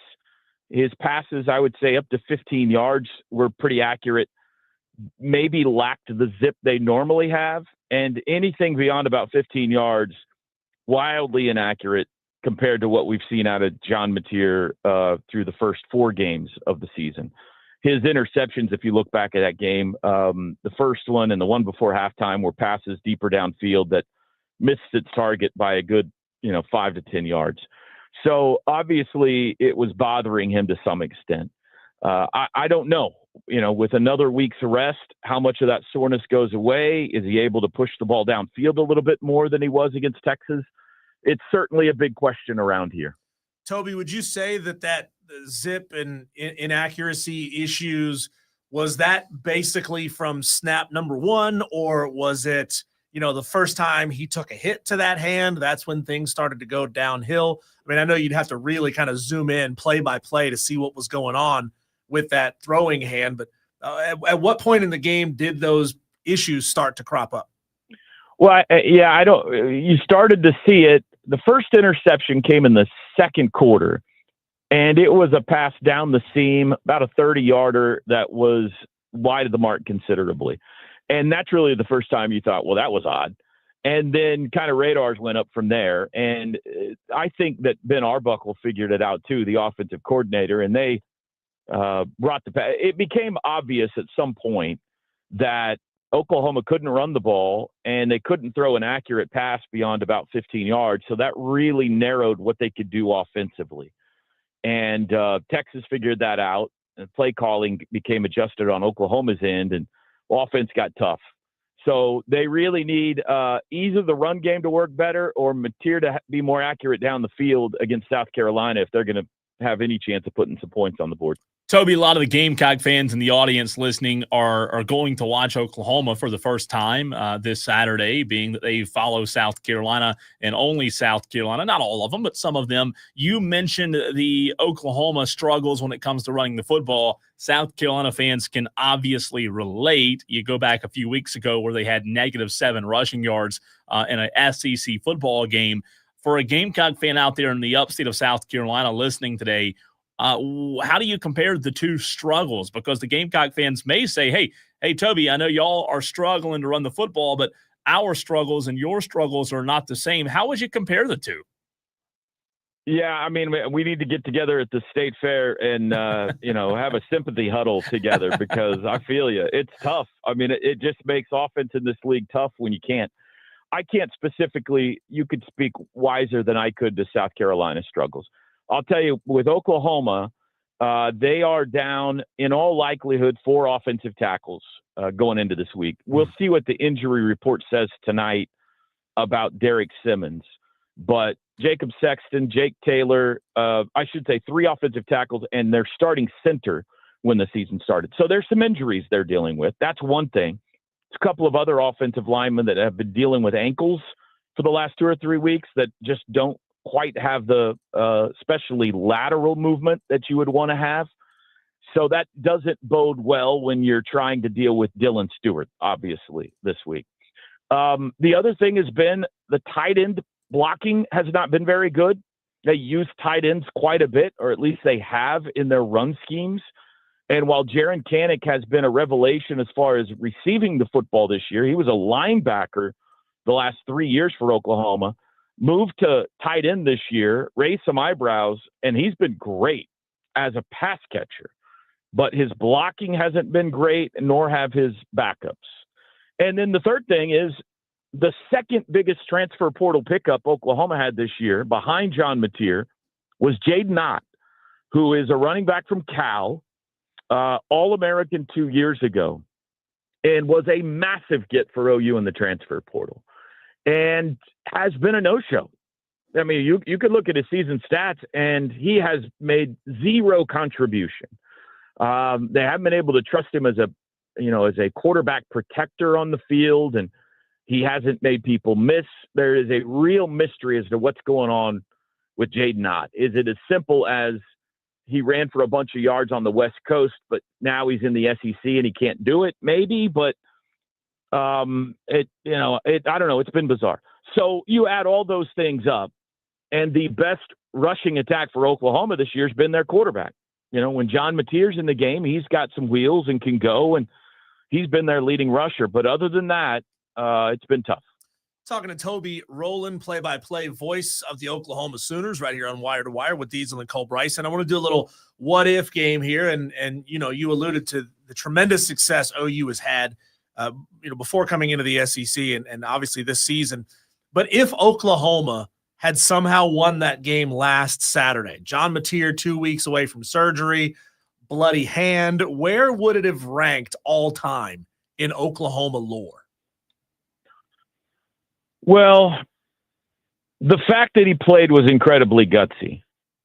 Because we're living in a day and age, especially in the NIL, where it seems like a lot of guys are looking for excuses not to play. So he won a lot of people over by getting out there. If he had somehow won that game, especially if they had done it in like some sort of come from behind fashion, then they would have carried him home, and they would have had a statue built already at the stadium by now. They love John Mateer here. He has a flair to him. He's got a charisma to him. There's a lot of similarities in the way he plays, in the way he acts to Baker Mayfield. And Baker is probably one of the 2 or 3 most popular football players in Oklahoma history. And he's been great. I mean, Mateer's the first 4 games, you could have argued he was the front runner for the Heisman Trophy with the way he played. But then he got injured, missed a game, and came back and didn't play very well. So he's going to have to – the fan base is not putting that loss on John Mateer. I think they appreciate his gutsiness. But they got some other things on offense they got to figure out to help him out. The defense has been spectacular, one of the best in the country. And that, again, a lot of similarities between these 2 teams Saturday. But the offense has to help them out a little bit, especially if Mateer isn't going to be 100%. Toby, you just mentioned that defense. Man, they have been incredible, especially what they were able to do against Underwood. 9 of 24, holding him 124 yards, completely shutting down Bryce Underwood earlier in the season. What do you feel like this defense's key is going to be against a Lenora Sellers type of guy that is able to move the pocket, is able to extend plays? We all know what he can do with his feet. How do you think that changes Oklahoma's game plan, if any? Well, this is a defense that's been very good on the line. They get a lot of pressure. They have a ton of tackles for loss and a bunch of sacks. And the weird thing is they haven't turned anybody over, which is crazy because that's what Brent Venables specializes in. And they got 2 turnovers all year, and both of those came against Kent State. And quarterbacks are constantly throwing from their backside. They're constantly hitting quarterbacks. For some reason, it just hasn't happened. And that's hurt the offense as well because there have been no short fields. There's been no, quick possession changes. Feels like every time the offense gets the ball, they're having to go 75 yards. So that's one thing. They got to figure out a way to be better at creating turnovers. The thing that applies to this game, I think, with Lenora Sellers, and that is a direct tie to Arch Manning in last week's game, is over and over and over again, Oklahoma got pressure on Arch Manning. He was in a collapsing pocket almost every time he dropped back to pass, and he squirted out and would stay alive, keep the play alive, and make a play downfield or run it himself. That is a major concern with Lenora Sellers. Getting pressure on him, I think you feel confident it's going to happen. But getting him to the ground is another story, especially when you're 6'3", 240 in a freight train like he is. So if Sellers can keep a play alive, sidestep the rush or squeeze out the right side window or whatever the case may be, then either he's going to take off and God bless the cornerback that tries to tackle him, or he's going to find a receiver downfield because the play has been extended. So for me, that's the big story going into the big question mark going into this game for the Oklahoma defense. I have no doubt they'll get pressure, but can that result in sacks? Toby, my last question for you here. Let's say John Mateer throws another interception in the first quarter and Brent Venables throws the proverbial hook out there, pulls him to the sideline, and Michael Hawkins goes in. How much has he improved since last season, and can OU win this game with Michael? Well, first off, I don't think that would happen unless Mateer got re-injured. I don't think that they would pull him, if he threw a pick. I could be wrong about that, but that's my hunch. I think Mateer is their guy. But, him injuring that thumb again is in play. Michael Hawkins is an elite athlete. He has track speed. He started 4 games for him last year. You guys saw him last year. He threw the ball to you too many times last year. That was the problem in that game. He is not great at going through, or at least last year was not great in going through a progression and finding the open man. It was pretty easy to read where he was going with the football. We've only seen him in 1 game really this year, and that was the Kent State game, and it wasn't a great performance. So I would say they are excited about the future of Michael Hawkins because of his athletic ability. He's got a cannon of an arm. But if that was the case, if Hawkins was pushed into duty in this game, there would be a whole lot of nervous Sooner fans. because of what they saw in the one game he started this year. Toby, great stuff, man. Really appreciate you taking time to join us today. Have a great call Saturday, and we'll talk to you again soon. Thanks as always, man. What do I order at the State Fair, by the way, Friday night? Oh, go to? That's a good question. I'd say, you got to go, I'd probably say you got to go with a good old-fashioned foot-long corn dog. Are you a corn dog guy? Love a corn dog. Yeah. Love a corn dog. You can't beat a corn dog. Toby, it's the American way. If it's fried, it's going to be good. That's right. Go corn dog and deep-fried Oreos. How about that? Oh, I can feel the pounds going on as we speak. Yes. All right, you guys enjoy the game. Thanks, Toby. Out with you. Yeah, absolutely. Good stuff there. Toby Rowland, play-by-play voice. You like deep-fried Oreos? I love anything deep-fried. Look at me. Yeah, that's so good. It's so good. Oh, man, now I want to go to the fair. Thanks, Toby. Appreciate you, man. Yeah, it sucks that you're not going to this game this weekend, Cole. I'm going to have to spend some extra time. Yeah. I'm going to have to get up real early to get some extra time. Real early, because the game's at what, noon? 12:45. Oh, it's when early we game. Come back, Cole, a little fun story out of the MLB playoffs. Maybe a haunted hotel that forced the LA Dodgers to split what hotel they were staying in. More on that next.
Tolo's spooky season is right around the corner. Do you have your Halloween costumes figured out? Cole, do you know what you're going to be yet? I have no idea. Oh. I don't ever dress up. I don't really like Halloween. Like, I don't dislike it. I just don't like it. So it's just a pointless holiday. It's pointless. It's Yeah. fun. You get to be what you want to be. I already am what I want to be. You can be a doctor. You could be a lawyer. You could be a slutty anything. No. That's what you want to be. No, That's fine. Halloween's the worst holiday of all holidays. You're so boring. Cole. It is. Stick it really in is. the mud. LA Dodgers shortstop Mookie Betts, though, as Halloween is approaching, is a firm believer, I guess, in ghosts because Mookie Betts refused to stay at the team hotel where they were playing this past week in Milwaukee, the Pfister Hotel. He is convinced that it is haunted, that ghosts roam the halls, and he's not the only one. Teoscar Hernandez is it Teoscar Hernandez says when he goes to Milwaukee and brings his wife with him, she won't stay in that hotel either. They say lights are coming on, doors are slamming shut. And he's like, nah, man, I'm not staying in this hotel. I've heard that. And I think there was another former baseball player that did that a few years ago with that same hotel. I think it's bad juju for whatever reason. I don't know why. I don't blame him. I don't want to stay at a haunted motel or hotel. Ghosts? No, but I don't like ghosts and it's not haunted. I know, but it's still scary. It could just be electrical issues. It could be. It's still scary, though. My wife is convinced, and this is to bring it back local here. My wife is convinced that the Belmont Inn in Abbeville is haunted because her dad stayed at the Belmont Inn, when he was relocating the family from Orlando to Greenwood. Mm-hmm. So they put him up in the Belmont for a while, and he was like, man, you wouldn't believe the kind of weird, creepy, crazy stuff that he saw in that hotel. Really? Do we have any Tolos who have ever stayed in Abbeville's Belmont Inn? Do you believe that Abbeville has a hotel? It doesn't look like much. That's what I'm surprised by. I don't know. I don't believe in like ghosts, but I'm scared. Yeah, I'm scared of the dark. No, I'm kidding. I don't like the haunted shows and stuff. I'll pass. I'll pass on the haunted shows. Not a big fan.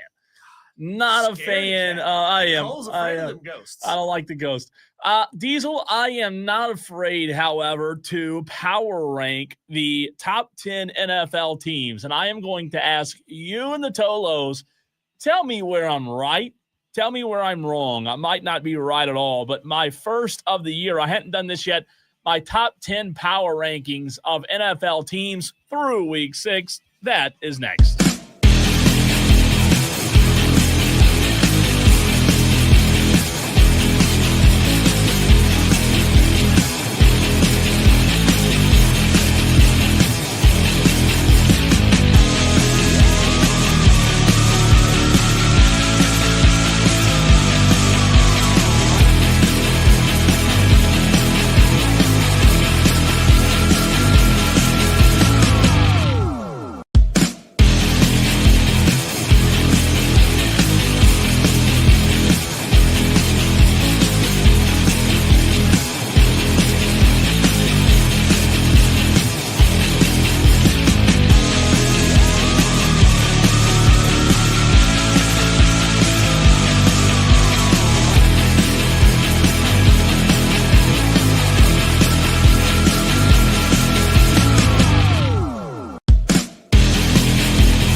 Well, if you are an NFL fan, your team may be in my top 10 power rankings through week 6. Maybe your team's there, maybe they're not. If your team sucks like mine and has a 19% chance to make the playoffs, you can be sad with me. It's okay. Or you could be, on the other hand, a team, Diesel's team, the Carolina Panthers, that are trending upward with maybe an outside shot of making some kind of miraculous run. We shall see. Welcome into Wire to Wire, hour number 3. I'm Cole Bryson. He is Diesel, and we're going to dive into NFL conversation in this very segment. Before we talk to Bill Bender in our weekly 522 segment of the Sporting News, that's coming up in about 20 minutes right here on the Fan Upstate. But Diesel, I've compiled a power ranking, Cole's top 10 power rankings. These are not copied and pasted from another website. I came up with them based on 3 or 4 different websites and put them together. In my opinion, the top 10 best teams. There's no AP poll, in the NFL. We do have power rankings from each different publication, but these are mine. And I want you and the Tolos out there to team up and tell me I'm right or tell me I'm wrong and should be fired like Dewey, I'm sure, believes I should be. And no, the Dallas Cowboys, I know you're going to ask, I didn't put the Cowboys in my top 10 power rankings, believe it or not. Has them at 11. Joke's on you, Tolos. Joke's on you. So, want to hear from you if you are an NFL fan. Where am I right? Where am I wrong? 844-326-3663. Currently, the best 10 teams in all of football. Diesel, let's start at 10 and work our way up. As the 10th best team in the NFL, I have the 3-2 New England Patriots. Do you hate, love, have any issue with the New England Patriots led by Drake May being in my top 10 of the NFL power rankings? No, Paris Hilton would look at that team and say they're hot right now. They're playing good football. Playing good, right? They're turning things around. They've won 3 in a row and 4 out of their last 5 with only a loss to the Raiders and a loss to the Steelers. Both of those were one-possession games. Yeah, the Raiders' loss to open the season wasn't like a good loss, Diesel. I kind of do look down on that loss a little bit. Like, it's not a good loss. Now, Steelers are a good team, right? I have no huge issue with that. They handled business against Carolina. They beat Buffalo. They've handled business against the Saints. You said it. They're playing really good football. I have the New England Patriots at 3-2 as my number 10 team. Now, they have an opportunity, Diesel, to get a couple right here. They're at Tennessee, who doesn't even have a head coach. They're so bad. They just fired theirs. Nobody wants the job. Nobody wants it. Then they host Cleveland. So you're talking about a 3-2 team that has a very good chance, Diesel, real quick, of being 5-2. However, after that, they have Atlanta and Tampa Bay back-to-back. So we're going to see. Drake May, are you a believer in Drake May, by the way? Are you in the Drake May stock buying category? I thought coming out of North Carolina, he sort of had some of those intangibles that would make him a good pro. Uh-huh. He was a really good college quarterback. I thought maybe this guy could be a good pro. I don't know. I think it's a little early. TBD on Drake May. It's hard to say, but you're right. A couple of winnable games. I mean, they could rail off 5 in a row if they beat the Titans and the Browns, and then we're talking about a really exciting team. Yeah, let me know, Tolos, if you agree or disagree. 844-326-3663. And having New England in my top 10 as the 10th ranked or the 10th best team currently in the NFL. Z Fink says Patriots are 4-2, my guy. What did I say? Did I say 3-2? Well, I don't even know what I said. See, that's the problem. I say things and don't even know what I said. So if I said 3-2, Z Fink, let me know exactly what I said. I apologize. But I thought we said it right. They have losses to the Steelers and the Raiders, which is 2 losses. They beat the Dolphins, Panthers, Bills, and Saints, 4-2. I might have said 3-2. So apologize, Z Fink. But Patriots, a really good 4-2 team. I have them as number 10 in the NFL.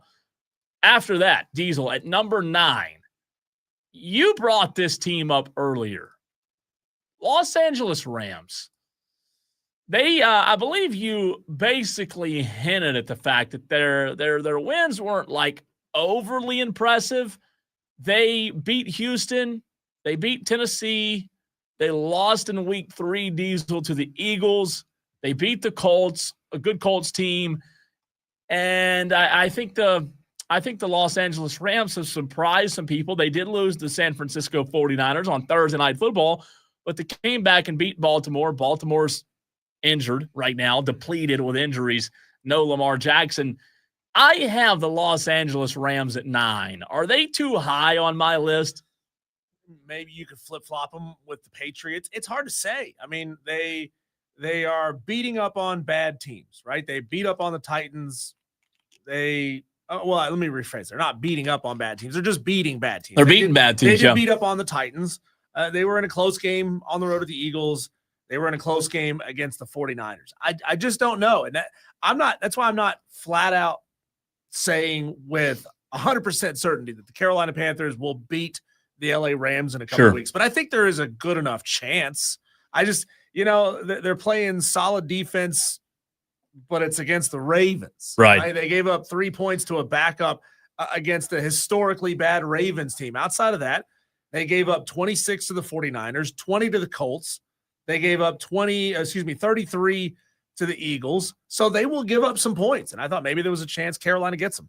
There is a chance. I think there is a chance. By the way, Diesel, if you are a Rams fan this Sunday and you live on the West Coast, do you know what time you have to wake up to watch your team? Your team will kick off at 6:30 a.m. local time. No, so no partying the night before in California to all you Rams fans out there. That's rough. You've got to wake up at 6:30 to watch and you really got to wake up earlier than that, right? You got to have your. Just record it. You think so? Just record it. Do that like catch up to live thing. You wake up at like 8 o'clock. It's halftime. You do that catch up with key plays. You're fine for the second half.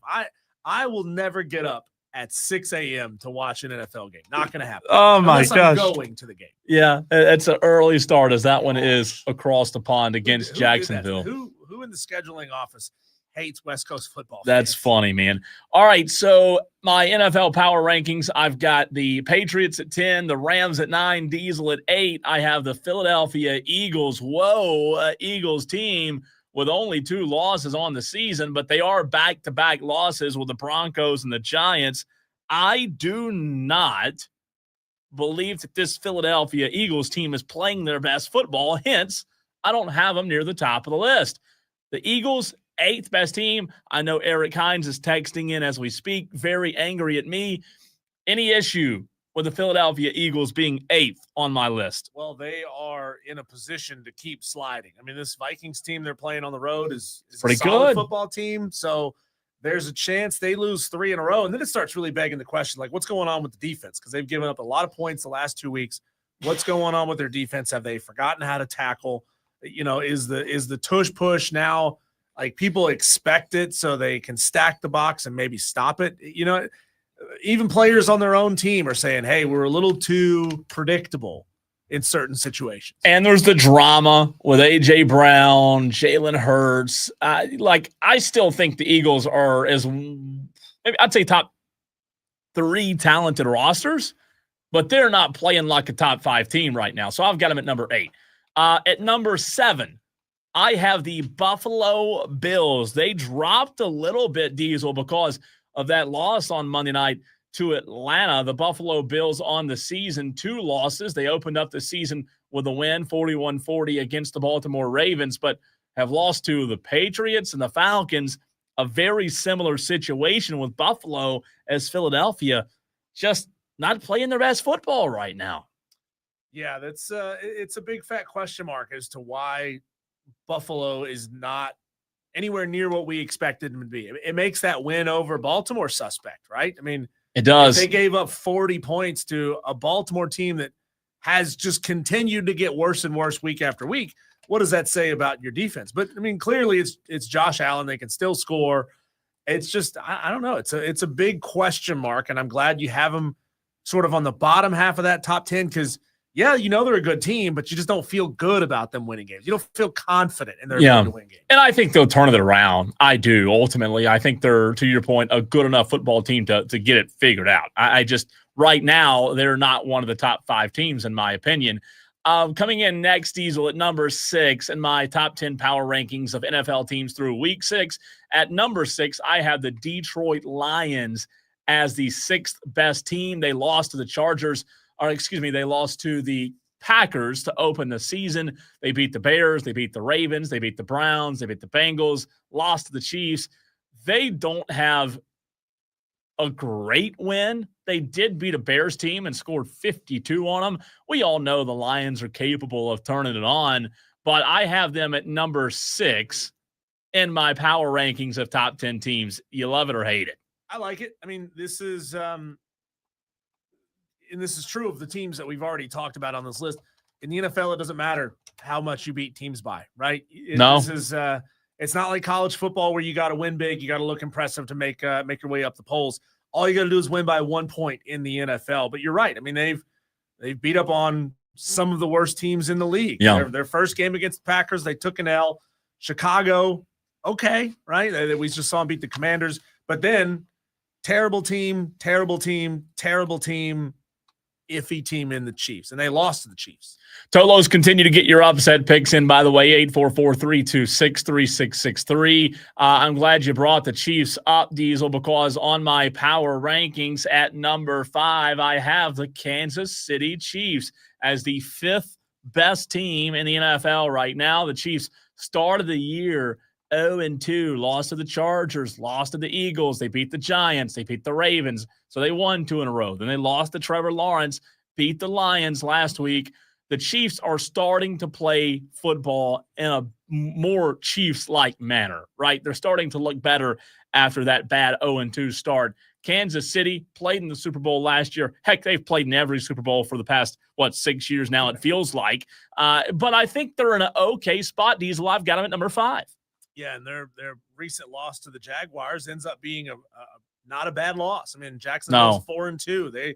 They have turned things around down there in Jacksonville. We'll see how it plays out over the course of the season. But look, you can't take championship pedigree away from a team. It's not like they just forget, right? It's not like Andy Reid hit his head and forgot how to coach football. It's not like Patrick Mahomes forgot how to throw the football and create with his legs. Yeah, Kelsey's getting a little bit older, and that might be slowing him down just a little bit.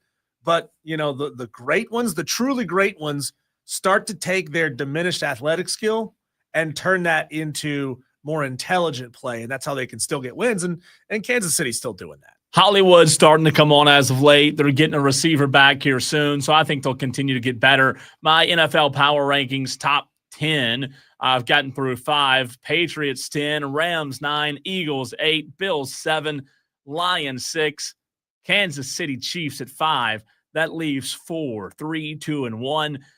Diesel, 4 good teams. I've got the Green Bay Packers as my 4th best team in the NFL. Right now, they've beaten the Lions, Commanders. They lost to the Browns, a really bad loss there, tied with the Dallas Cowboys, beat a bad Bengals team, and that's where they are. So they have 1 loss and 1 tie. They're 3-1-1 on the season.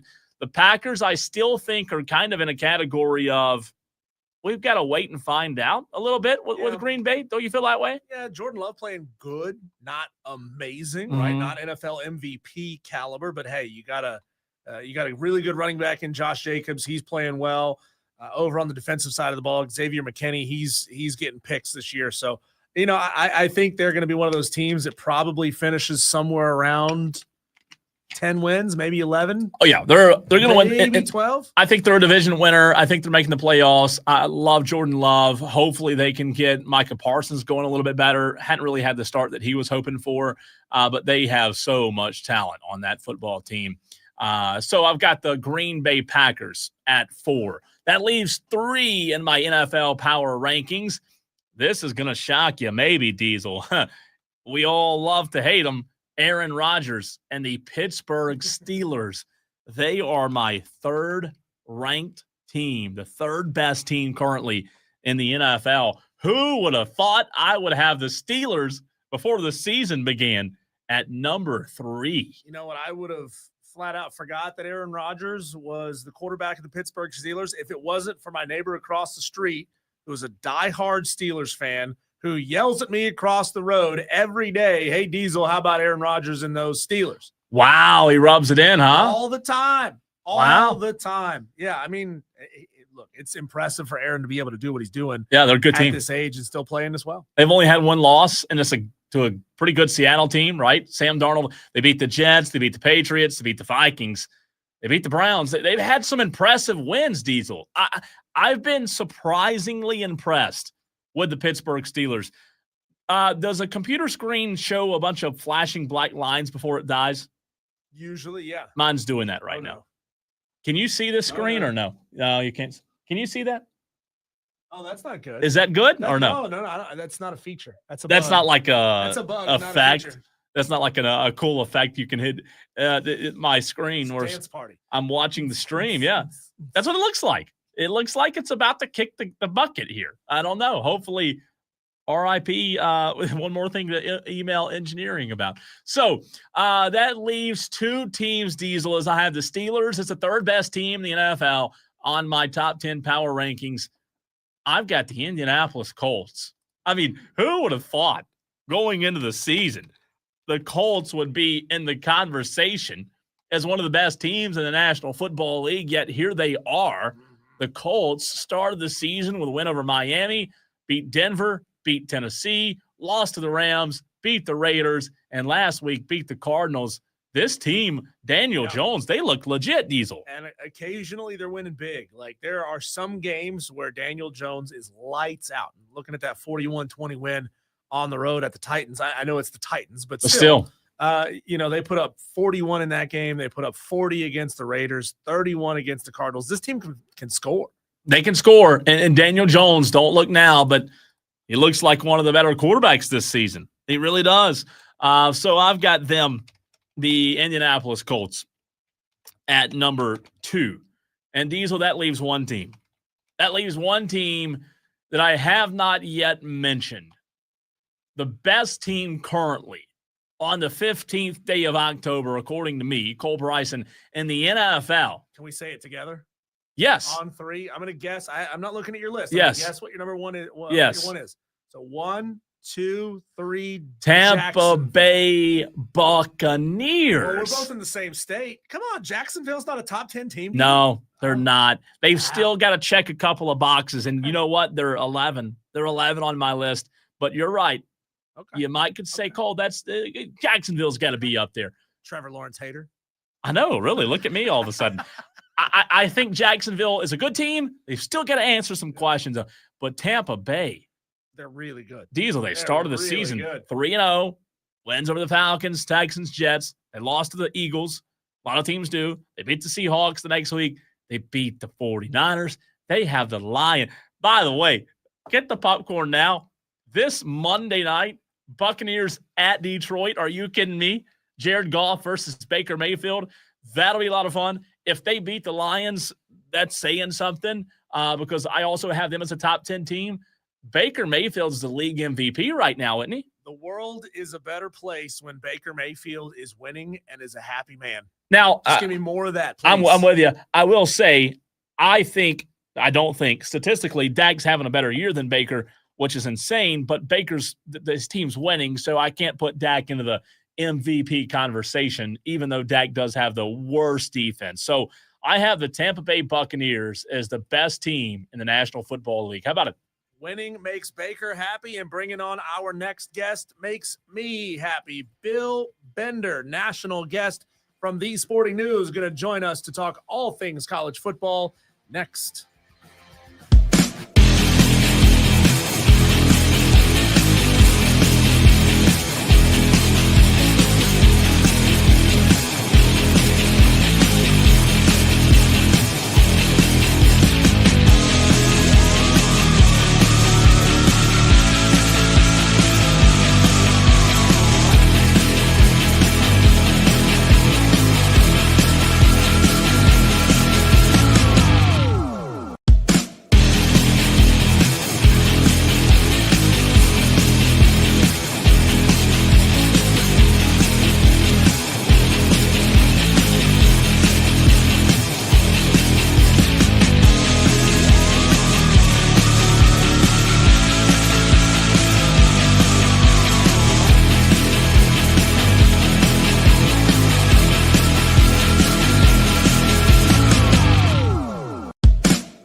Talking all things college football with Bill Bender of The Sporting News, one of our favorite guests that we have on every single week. Makes me smarter every time. Bill, I'm going to Freaky Friday you into the body of Whit Babcock, the athletic director at Virginia Tech. Tell me why your first phone call when it comes to trying to hire a new head coach is not James Franklin. He would bring in SEC experience. He would bring in Big Ten experience. He's got knowledge of the area, having been at Vanderbilt before.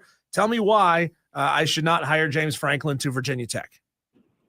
Well, I mean, there's a lot of first calls James Franklin should be, not just Virginia Tech. I think, when you have a 698 winning percentage at Penn State like he had, the program building experience that he had, I know everybody's fixated on that 4-21 top 10 record, but you know what? There's a lot of coaches that have a bad record against the top 10. So, yeah, I think he's going to land somewhere. And this coaching carousel, last week proved, we had 3 guys get fired in one day, that I think it's just beginning. It's going to be a wild one for sure. Bill, what was your just instant reaction to that news? I mean, obviously, we've kind of tossed that idea around. We all know about the record that you just brought up against top 10 teams, but I mean, we had Jay Paterno on yesterday, and he said, look, there's a lot of risk involved. And it seems like it was the AD who kind of made that decision, maybe on his own a little bit. What was your instant raw reaction to that news? The same. It feels a little bit like an emotional decision in some ways, but if it happened, it wasn't just the loss against Northwestern and UCLA that led to that. It wasn't just one thing. It seems like, maybe and you don't make a move like that and pay a buyout of that level if you don't have something in mind. You know what I mean? So I think that's the next step here, is trying to figure out who's it going to be, because no matter what, it's going to touch off more chaos, because you can't hire anything less than another Power 4 coach. I can't think of another name you would hire that wouldn't be a Power 4 coach. So, Bill, is it Pat Kraft's job now on the line if whoever they hire to replace James Franklin doesn't achieve X, Y, and Z? I mean, that fan base is twitchy enough to pay a lot of money to get rid of a guy with a really good head coaching record. Now, is it one bad hire and the AD is gone too? Possibly. I mean, it's risky, and that's what my initial thought was. Like, it cuts both ways. Like, Georgia, I probably wrote the same column when Mark Richt was fired or parted ways, and said, they won 10 games. What more do you want? You're not really a national championship program. You haven't won one since 1980. And then Kirby Smart came in and flipped that on its head. So that's what they're swinging for, is a Kirby Smart. Is Matt Rule going to be that, or Kurt Cignetti, or, Eli Drinkwitz? I don't know. I think Cignetti's probably the one that, if they were to convince him to come, is the most interesting home run swing to me. Because I think Matt Rule would be solid there. Matt Rule fits Penn State. He's played there, all those things. Good guy, great coach, all those things. Cignetti's the one, though, when you see what he's done at Indiana, that you're wondering, man, what if he could do that at like a super, a program of Penn State stature? Yeah, you certainly do. Who do you think was on that short list when Patrick Kraft opened his drawer and pulled out that short list, and maybe there were 3 names on it? Who do you believe's on that short list? Well, the ones I said, Kurt Cignetti and Matt Rule. And then the third one's open to interpretation. It could be like a Manny Diaz, who's done a very good job at Duke. Obviously was the defensive coordinator there. It could be an Eli Drinkwitz, a guy that, I think he's exceeded expectations at Missouri. It could be Pat Fitzgerald, who's the one coach that isn't an active Power 4 coach, but did well at Northwestern. But I think the top 2 names on that list are Kurt Cignetti and Matt Rule. Talking to Bill Bender of The Sporting News. Bill, you're there in the state. How much have you followed the Jameer Brown lawsuit in Ohio, where he's a high school player, class of 2027, suing to be allowed to receive NIL at that high school level? And what kind of opportunities do you think high school athletes would and should get while playing at that level? I don't have a strong opinion on it, because I'm of the mindset that it's probably coming.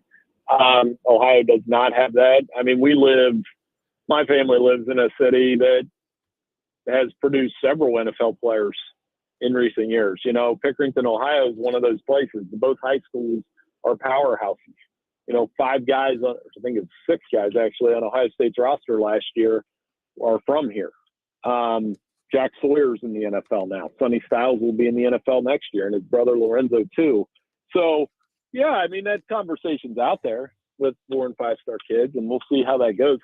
To be honest, I don't know all the facts of that case. I've kind of been on all these coaching hirings, so I would have to go look at it. But I can just say that it's probably coming.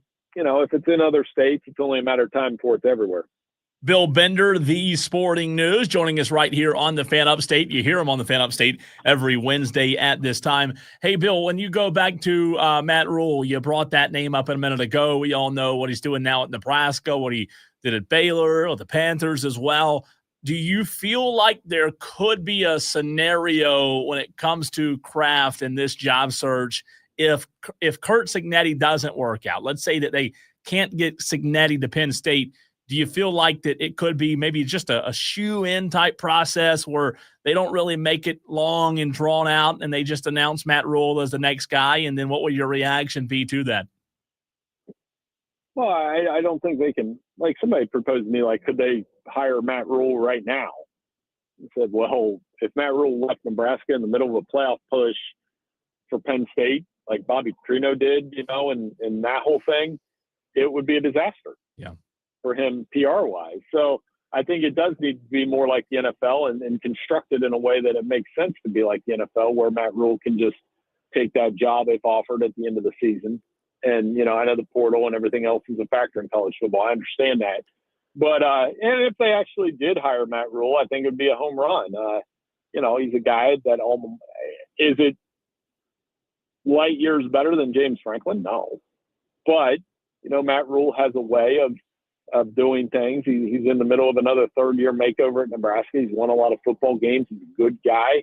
And, you know, that extra level of want to being a linebacker at Penn State, the pride he would want to have doing well there can't be understated.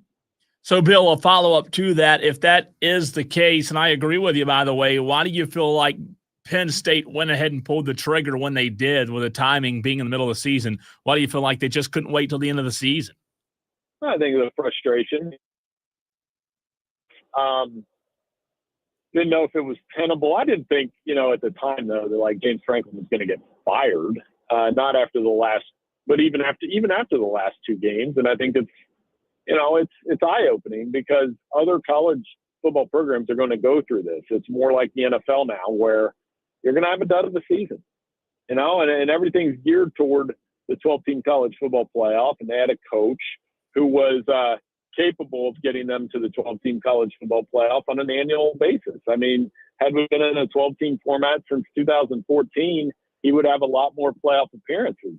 And so, yeah, I don't – but as far as timing, I don't know.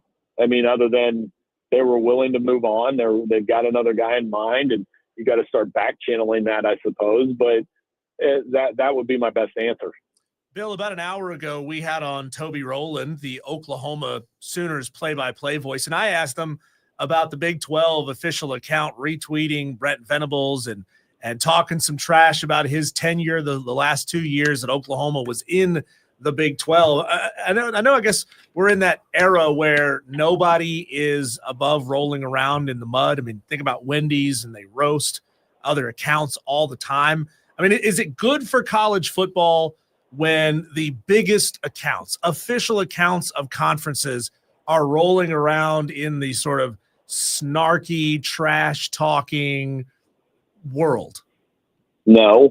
I mean, not really. I don't – it is – I guess it cuts both ways. I would personally say no, that I'm of that old-school generation where, like, you do the talking on the field, you shake hands after, and then it's over, right? That's not necessarily the world we live in right now. I mean, we're going through the Brian Branch Juju thing from the other night on the NFL field where, yes, he crackbacked him. Was that a reason to punch him after the game? Probably not.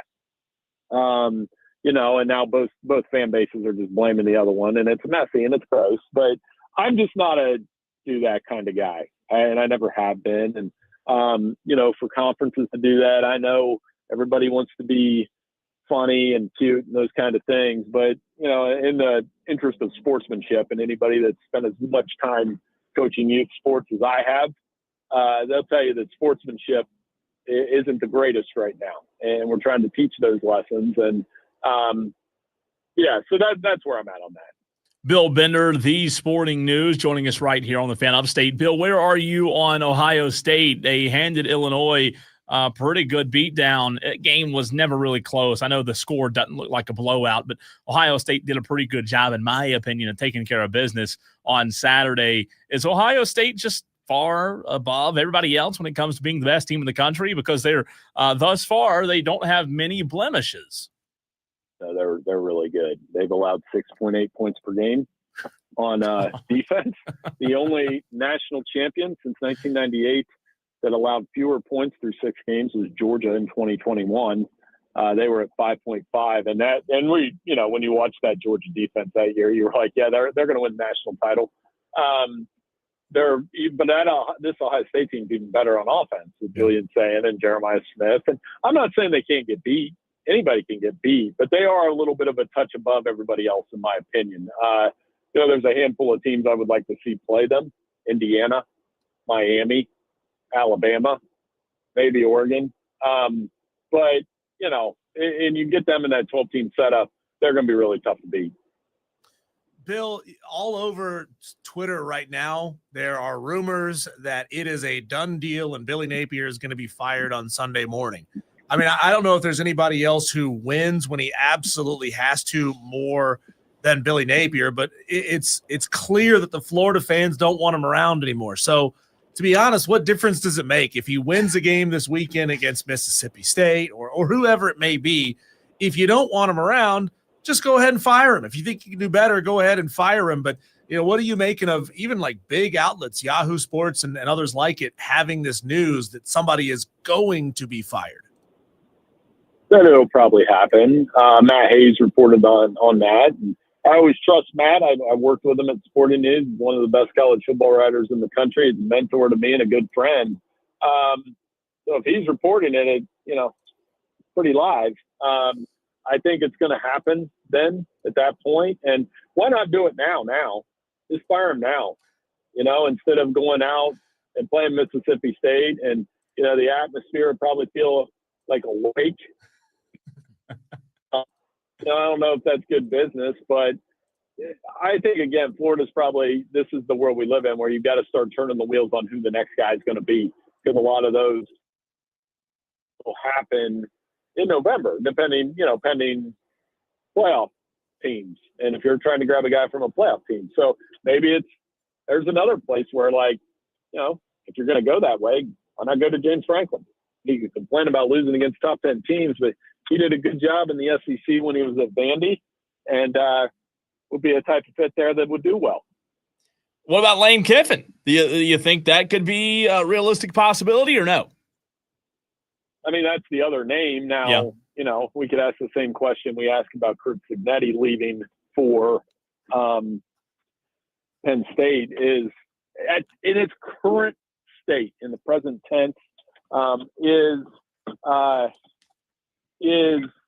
that a better job than Florida? I don't know if it is. I mean, I think Lane's found a way to win double-digit games and that kind of thing where, I don't know. Do you think the setup at Florida is better than Ole Miss right now? He's been able to win 3 straight years at Ole Miss and deliver, college football playoff caliber teams that, Florida presses reset a lot. Pressed reset a lot since Urban Meyer. So that's where I'm at on that. I think Lane is the name they're going to zero in on, no question. Whether or not he decides to take that job is another story. Bill, Hugh Freeze looks pretty much done with it with SEC officiating. We know what happened in the Oklahoma game. We saw the different plays that occurred in that Georgia game. If you're Hugh, what kind of recourse, if any, is there with the SEC office to say, hey, man, why does this keep happening to us again and again and again. Well, I mean, I feel for him because those controversies were, I kind of side with him on both of them as far as how that game went the other night. He's another coach, though. I mean, is this a hot seat thing now? They're playing Missouri. They're a 2-point underdog, or 2-point favorite in that game. So if Missouri comes in and beats them, which is likely in a lot of ways, then we'll see where it goes from there for Hugh Freeze. I think he's a guy that's been on the hot seat for about 2 years, much like Billy Napier.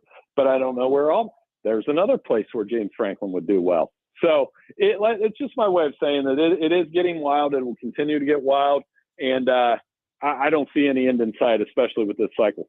Bill, last question before we get your upset pick. When you look locally here in South Carolina, Clemson, South Carolina, both 3-3 with struggles of their own. South Carolina welcoming in Oklahoma, Clemson welcoming in SMU. If you had to go on the worry meter for a minute, if we have to ask you a worry meter kind of question, worry or concern, rather, do you have more worry and concern about South Carolina and their 3-3 start, or do you have more worry and concern about Clemson and Dabo right now? Probably more South Carolina because the offense hasn't been what we thought it was going to be, and I think that the schedule's less forgiving. So, when you're playing the schedule that South Carolina's playing, and Oklahoma, I know they're coming in with a banged up quarterback and all that, but it's still a ranked opponent with a very good defense. So I would say probably more worry towards South Carolina. Clemson, like we talked about, I know there was a lot of motion early in the season, but they could settle in and just as easily finish 9-3 and maybe even 10-3 with a bowl victory. And Dabo probably take a couple victory laps at that point. Again, that's kind of my read on where both programs are right now. Bill, it's time to get it. Your upset pick for this week. No, I'm going to go. It's not really an upset to me, and it's a small one, but I want to get one. I want to get a win. So I like Georgia Tech at Duke. I think they're like a 3-point underdog. What? Maybe less. Is it less? No, that just doesn't make sense to me. You're right. They are underdogs, but is that not weird? That doesn't feel like an upset, so I'm going to pick Georgia Tech and Brent Key to go ahead and get to 7-0. I like their rushing attack. They've got 3 guys with they rank in the top 15 in ACC in rushing yards, and I think they'll continue to do well. Bill, you're the man. We appreciate you as always, friend. I appreciate it, guys. Have a great week. Thanks, too. Bill Bender, The Sporting News. By the way, that line has dropped to 1.5.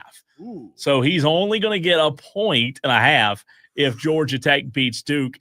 So now it's pretty close to a pick-em. That game's in Durham. Yeah, in Durham. So you're kind of looking at it as a toss-up. That is weird, though. A buddy of mine asked me about that game. I have never been to a game in Durham at Duke's Football Stadium. It's one of my Wallace Wade, one of my favorite small stadiums. Yeah, since they got rid of that track, I think it's a beautiful blueprint for what a small. I'm gonna guess off the top of my head it's about 45,000 seat stadium should look like. I love it.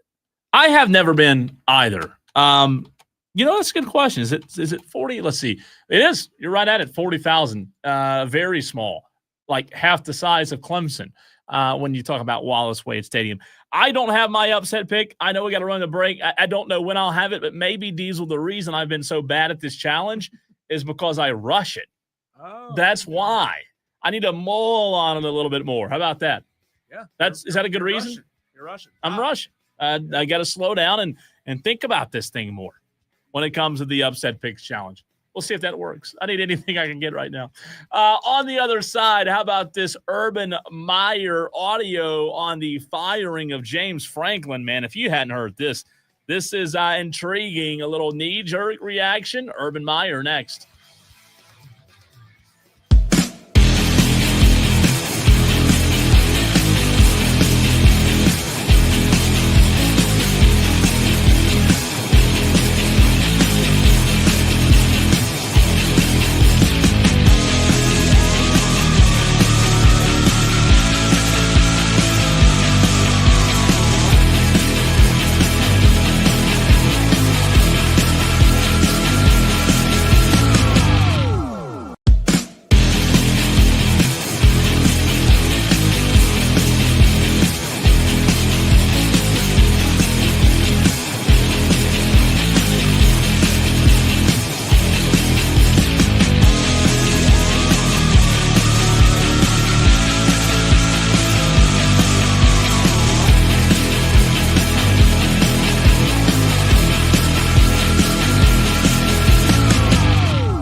Well, we all are still reacting to the firing, Diesel, of James Franklin. It's big news, and it's still going to continue to be talked about across the country. But Urban Meyer was asked about it the other day, and Urban Meyer, Diesel, I'm going to let you hear it. What do you think? I'm going to guess Urban Meyer was not complimentary. I'm going to say that he was snarky, rude, disrespectful, just an all-around ass. All right, well, let's see if you are right or wrong. Here's what Urban Meyer had to say after the James Franklin firing. Heard from several sources is that this was a one-man's call, the athletic director, which it really should be. The board was really not aware, is what I was told. And when you start adding this up, Mark, this is not a $40-some million transaction. Very high-paid staff, which it should be. It's Penn State. Those guys are all gone, and you have to pay them off. The way it happens, Rob, and we all know this, is it's a complete flush normally. And they bring in their own people, and then when you pay a buyout of the coach, if you're going to hire an established coach, pay that salary, you're talking, and this is what someone told me in the Penn State team, is that this could be a $75 million transaction. My comment to one of the persons was, where does that money come from? And the one person said, I have no idea. But obviously, Pat Kraft knows what he's doing, and Penn State's probably got a heck of a reservoir of money somewhere. I don't know where it is, but I've always tended to side on the side of the coach. I think this was an overreaction. First of all, I think that we need Urban Meyer says it was an overreaction. Look, we all can like or dislike Urban Meyer, but Diesel, what he said about this being a lot more than just a $40 million transaction, I think that is very important to note, because to his point, there's a lot more that's going to happen, right, when you talk about this transition. And I think it all goes back to what we talked about yesterday with Jay Paterno at Penn State. Maybe Kraft knows what he's doing here, but nonetheless, this is an expensive transaction that when you look at the risk versus the reward and the stability that James Franklin brought to Penn State, they better hit a home run on this. Yeah. Where does that money come from? I don't know. In the parlance of a name of a television show that I can't say on the radio because it sounds too dirty, it's just a write-off. What is that? Is that a new lamp? Yeah. I'm thinking of bringing homeware. Is that a new offensive coordinator? Into the store, so that's a write-off. That's a write-off? Yeah. Do you even know what a write-off is? Yeah. It's when you buy something for your business and the government pays you back for it. Oh, and who pays for it? Nobody. Somebody pays for it. Somebody's paying for that write-off. That $75 million write-off to get rid of James Franklin. Yeah, it's crazy, man. They are, and that's what I'm saying. It's going to cost them so much more, and it's so much. They better get it right. This keeps accelerating, right? The tenures get shorter and shorter. The salaries get higher and higher. The buyouts get bigger and bigger. Like, how is this sustainable? Pretty soon, these influxes of cash from these donors out of nowhere, right? This private equity. Pretty soon, they're going to have to start paying for the coaches to get rid of them so that the players that they paid for can find success. Yeah, and it all goes back to what we talked about the other day. It's so wild that in this profession of college football coaches, they can demand these type of buyouts. That's what's crazy, because to Urban Meyer's point, you're talking about $35+ million that you're going to have to add on to what his original buyout is, because it's not like you just swap coaches and it's done. Right. The staff, so many moving pieces goes into it. And was James Franklin bad against good teams? He was. But ultimately, what we also know is, Diesel, this move, and Jay Paterno said it yesterday, there is a bleep ton of risk associated with this. And what balls Kraft has to have to be able to pull this off, because man, this is a ballsy move here. If you don't get this right, your butt is what. I mean, you're out of here. You asked Bill Bender about it. This is huge, and all the money on the line, buddy. You better get it right. Brent Pry was making $4.75 million a year at Virginia Tech. Up it to 6.5 and hire James Franklin tomorrow. tomorrow. Yeah. Get it done. You should, right? Would James Franklin go to Virginia Tech? I think he should. I mean, think about it. They play nothing but bad teams in the ACC. So he's going to win 10 games every year. Yeah, he don't have to worry about playing a lot of those good teams. Right. He's got 1 or 2 tough games a year, and that's it. When we come back, Cole, as we are careening headlong towards the Oklahoma Sooners and the South Carolina Gamecocks clashing on Saturday in Columbia, what did Shane Beamer have to say in his weekly press availability? We'll play it for you, react to it next.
Old Shane Barrett, Cole. He's a funny guy.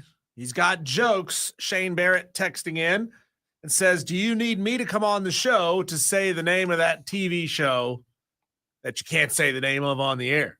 You know Shane. He's good for a curse word or two once or twice a year. By the way, he's taking UAB plus 21.5 over Memphis. Wow, that would be a gigantic upset.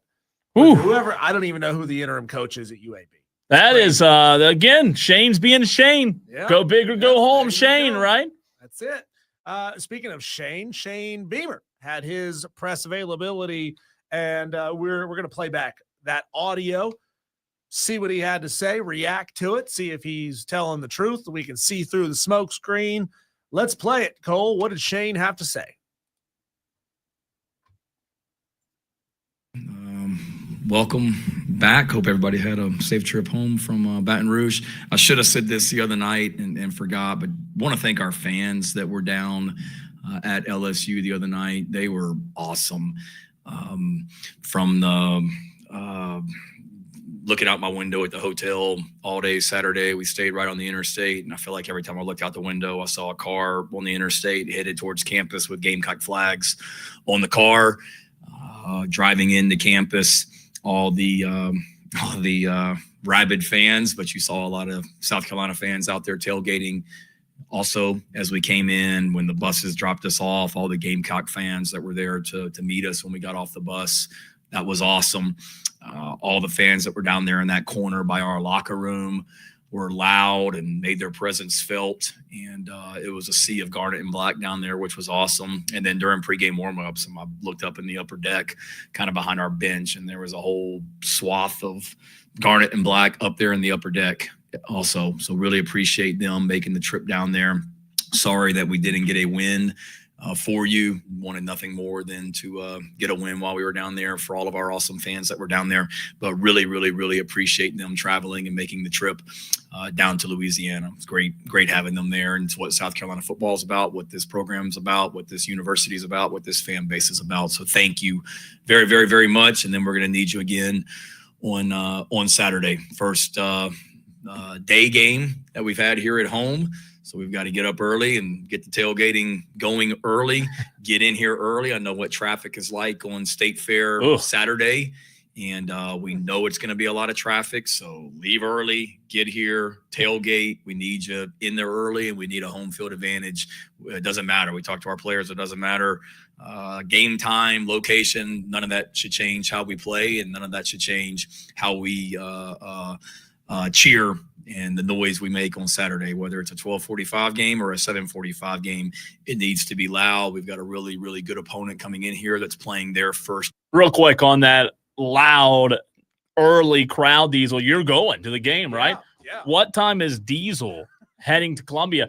12:45 kick. I think LSU last year was noon on the dot, and it was rowdy. Remember college game day, a great atmosphere. I mean, are you getting down there a little early to check it out? Lucky for me, we get parking passes issued by the University of South Carolina, and lucky us to get there. The easiest way is to kind of loop around south on the south side of the stadium and come in that way and get to that parking lot. There's not a ton of tailgating and parking on that side of the stadium, so I think it's going to be relatively easy to get in. At what time? Let's see.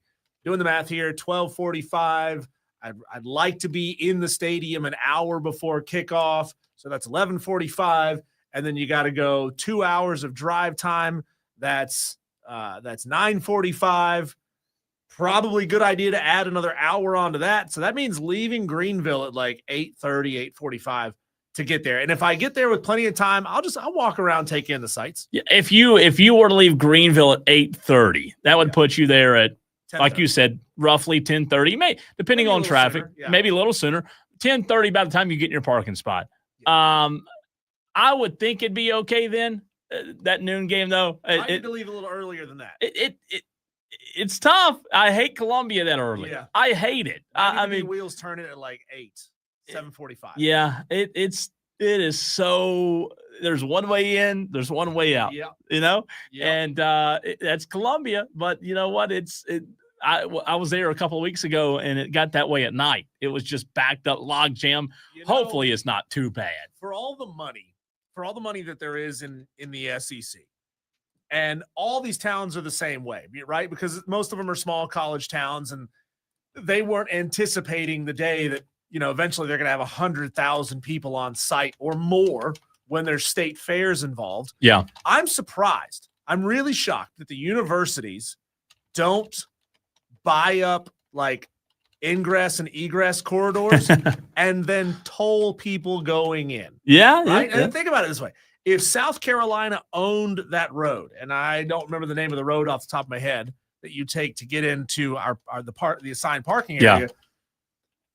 If they had that and it was their road and they could buy up the property that they wanted, they could charge you like $5 to get on that road and get into your parking space.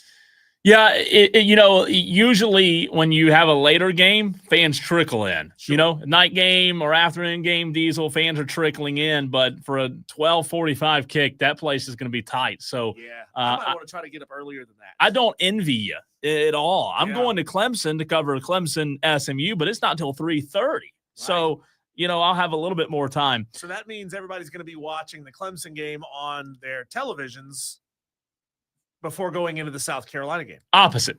Yeah, sorry. Clemson fans are going to be watching the South Carolina game. Correct. They will be. Because they care more about what happens with their rival than they do in their own conference. Hey, I will say, I was thinking about that because I was thinking through that in my head. I was thinking, okay, when am I going to get to Clemson? I don't want to be driving while the game's going on. I want to be set up. I might get there super early in the press box just so I can watch South Carolina. I don't want to miss it. It's a big game. Yeah. It's a big game. Yeah. More of what Shane Beamer had to say. True away game. Nothing against the home field advantage that Temple has, but I don't think playing in the Eagles Stadium is the same as playing in Williams-Brice. And probably not. Last week down in Dallas, I've been a part of that game. It's an unbelievable environment, but it's still a 50-50 crowd. This will be their first true away game in front of 80,000+, and they need to feel us on Saturday, and I know they will. Like I said, got a big know our fans will do their part. Got a big challenge. Coach Venables has done an amazing job there. He has taken back over the defense this season, and it is obvious the impact that he has made. I know y'all love stats. You're going to love when you look at their stats because it won't take you long to find them in the defensive rankings nationally. They're pretty much 1, 2, or 3 in literally every category, it feels like, and rightfully so. They're active and disruptive up front. The linebackers are all experienced. They've got a transfer that's come in from Oklahoma State that's really added to that. The whole secondary returns. They brought in a true freshman at corner that's playing really well. And then, of course, our Mason Thomas and what he does up front. He makes life really, really difficult on opposing offensive lines. And then the movement they have up front with the defensive tackles, they're well coached. They're great players. The transfer from Florida State's made an impact on the other side. Special teams, opportunistic. They faked 3 punts last year themselves, one in the bowl game, one against Missouri, and one against us. They're opportunistic. They challenge you with their schemes, special teams wise. And then, offensively, the impact that John Mateer has made on their entire program. I mean, what a player he is. You go back and watch his Washington State tape. He is a football player, and a ton of respect for him. It's evident what kind of leader he is and how those people the players on that team rally around him, and the toughness and competitive spirit he has to go out there and play in that game against Texas last week. He's just a heck of a player, and everything starts with him. Solid running backs, physical offensive line, tight end that was playing linebacker for him last year that's come over to the other side of the ball and is doing a nice job. And then they're better at receiver. They had some injuries there last year at the receiver position that decimated that whole group, and those guys are back healthy. And then they've added a couple transfers there that are playing in the rotation. So they're highly ranked for a reason. They're well coached, they're tough, they're physical, play hard, know the tradition in that program from being there for 4 years that I was there, and 3 years that I was there. So got a big challenge Saturday, and looking forward to being back in front of our home crowd. I'm sure injuries, sorry, say all those guys. Hit the wrong button. Out there, Wait, let me try that again, Diesel. Ready? We'll Let me pause the actual stream. No, All right, I there you think go. this is a game that Dylan Stewart might get his. I mean, we talked about it with the Oklahoma play-by-play voice earlier, and he was telling us that, tight ends have not blocked the way that they wanted them to this season. They haven't been quite as active as they could be. So, maybe that double team on Dylan Stewart, he's still going to have to go up against the tackle. But if he's not having a double team against the tackle and a tight end, maybe Dylan Stewart beats a couple of guys and gets a couple sacks. Yeah, and Oklahoma's down a couple tackles right now. Injury bugs beating them a couple of times this year already on the offensive line. I think it's going to be fun. That opening statement from Beamer, he's right. It's going to be intense. Even though it's a 12:45 kick, I think there's still going to be a packed house at Williams-Brice. And I love going there for a noon game. I know that a lot of fans don't, but you're getting everybody still on edge. I mean, it's still. I think it's going to be a worked up crowd, and Oklahoma, I think, will have a decent little crowd there as well. I think I'm jealous of you. How long do you think the line would be to get a Bojangles chicken biscuit at that Bojangles right next to Williams-Brice before the game? I don't think it's as long as you think. That Bojangles, for whatever reason, I've been there several times this year already. They're a different kind of Bojangles. I mean, they're on there. You know what? They're good, man. They gotta be. They kill it. I'd hate to know how much chicken they have in that place during game day. Texter says it's $2+ million per mile for a 2-lane road new construction. That's a staggering number. We were facetiously talking about SEC programs need to start buying up roads around their stadiums. I did reply and ask the question, how much less would it cost if you didn't have to pay the 4 guys leaning on shovels while one guy actually works? DOT? Yeah. Yeah. That'd be what, like $100 a mile? You got to love college football traffic, man. And I'll tell you what, Panthers traffic Sunday was – I'll complain about that for a second. I sat Diesel. Listen to this. This is no lie. Charlotte's worse. I sat in Charlotte traffic Sunday for over an hour and a half. I could see Bank of America Stadium at like 11 a.m. I walked in the press box at kickoff. I'm surprised you didn't just abandon your car. I thought about it. I thought about it several times. Hey, tow it. It'll be fine. I thought about it. Media parking at Bank of America is like on the other side of where you come in. So getting around the stadium, I'm not lying. I sat there for over an hour and a half. Is it one of those things like if you really learned Charlotte traffic and Charlotte roads, you could make it easier, or really that's kind of the only way? If I would have gotten there earlier, it would have been. Media parking at the Panthers is literally across the street. The problem is they block off so many streets. There's only one way in. And I didn't get there early enough on Sunday. I walked in the press box at kickoff, and they were kicking off, and I walked in. I think I got to Charlotte around 11. It still wasn't early enough. Cowboys-Panthers traffic was unbelievable. And that stadium wasn't even full. No, it wasn't. It wasn't. It was a good crowd, but it wasn't full. I thought it would be more people there. That's what I do love about Clemson's media parking is it's away from the stadium. Oh, my God, it's so far. So that you can either choose to walk it, which is not that bad, but it is up a hill. It's a hill, that yeah. sucks. But you can just hop on a bus and be there in no time, but you don't have to get into the heart of parking and traffic. That's true. And the only bad part about Clemson, though, is when you're leaving late, the shuttle's like, where's the shuttle? And sometimes you're forced to walk back. I've caught golf carts several times out of there. But it's going to be fun. Saturday's going to be a fun day for college football. Diesel will be in Columbia. I'll be in Clemson. We're bringing you both different angles. We'll have so much content on social media. Who knows? We might double up screen and go a little side by side like we are now. I like it a lot. We have the technology. We do. Yeah, our boss reminds us all the time. As long as we have the bandwidth. More. I think we're getting into questions now from Shane Beamer. Let's see.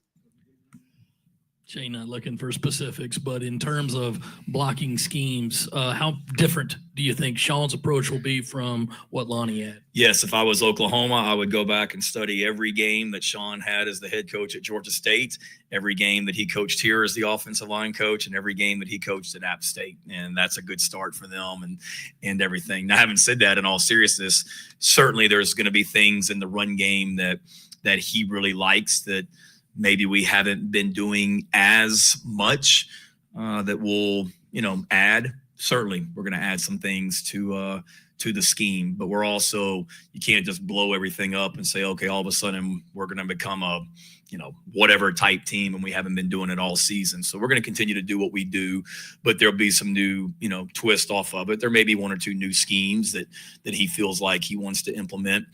So there will be some schematic changes. I think more than anything, David, it's just a different voice in that room. Every coach is different. My style is different than Kirby Smart's style or Steve Spurrier as a head coach. Every coach is different, and you got to be who you are. And Lonnie Teasley's style of coaching is different than Sean Elliott's. Doesn't make one right or wrong. It's just different. So that'll probably be the biggest thing. It's just the coaching style, the voice in that room. There'll be some things that we've tweaked already, just in regards to some technique things and terminology of how we call some things that Sean's more comfortable with. So there'll be some changes. You can't blow the whole thing up, but definitely some schematic changes, and then just general coaching tweaks. I thought that was a good question there. Yeah, help me out here, because I genuinely don't know. How much decision making does an offensive line coach actually do in game? I would think it's probably not a lot. Maybe it's more the pre-planning phase. Hey, if you're going to run these plays, here's what I think the personnel groups that would best find success. Help me out on that. No, it is in game. It's more personnel. It is. It's more personnel once you've kind of got your scheme set, and that goes back to his question there, David's question about scheme. You heard Beamer say it. There's not going to be a whole lot of change, but in game, from Lonnie Teasley to Sean Elliott, you're wanting to make sure, Diesel, that the personnel's right, but also the personnel's in the right spots. And maybe when it comes to how they're run blocking, maybe that's something that Sean Elliott looked at in terms of what they were not doing in game and not being in the right spots. I don't know when it comes to why that Lonnie Teasley offensive line wasn't working. I will say, though, it's interesting because I've been pretty hard on Beamer this week about this firing and saying that he fired the wrong guy and should have fired Mike Shula. What if they come out there and look like a different team? Yeah. Then that looks bad on Lonnie Teasley, and then it's like Sean Elliott's the guy, this guy should have been doing it the whole time, maybe. Yeah, I've got a lot of faith in Sean Elliott. Yeah, me too. I've watched him coach for a long, long time. I know how good of a masterful motivator he is. And his level of insanity, I think it's going to resonate with this offensive line. It's going to be interesting to see. Yeah, it really is. When we come back, Cole, if you missed it earlier, Tolos, we had a great conversation. We'll stick right here with this game. Toby Rowland, the play-by-play voice of the Oklahoma Sooners. What's going on with them, with John Mateer, with their tight end group, and everything in between. We'll talk about that with Toby next on the Fan Upstate.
I got a laugh out of this situation where Brent Venables said something in the media this week saying that, this SEC isn't the old Big 12 days where Oklahoma destroys everybody every single week except one game a year. The fact that the Big 12 official account retweeted that, saying Coach Venables lost 8 conference games in his 2 seasons in the Big 12, that's fun stuff, man. What was your reaction to that? Pretty immature by the Big 12, I would say.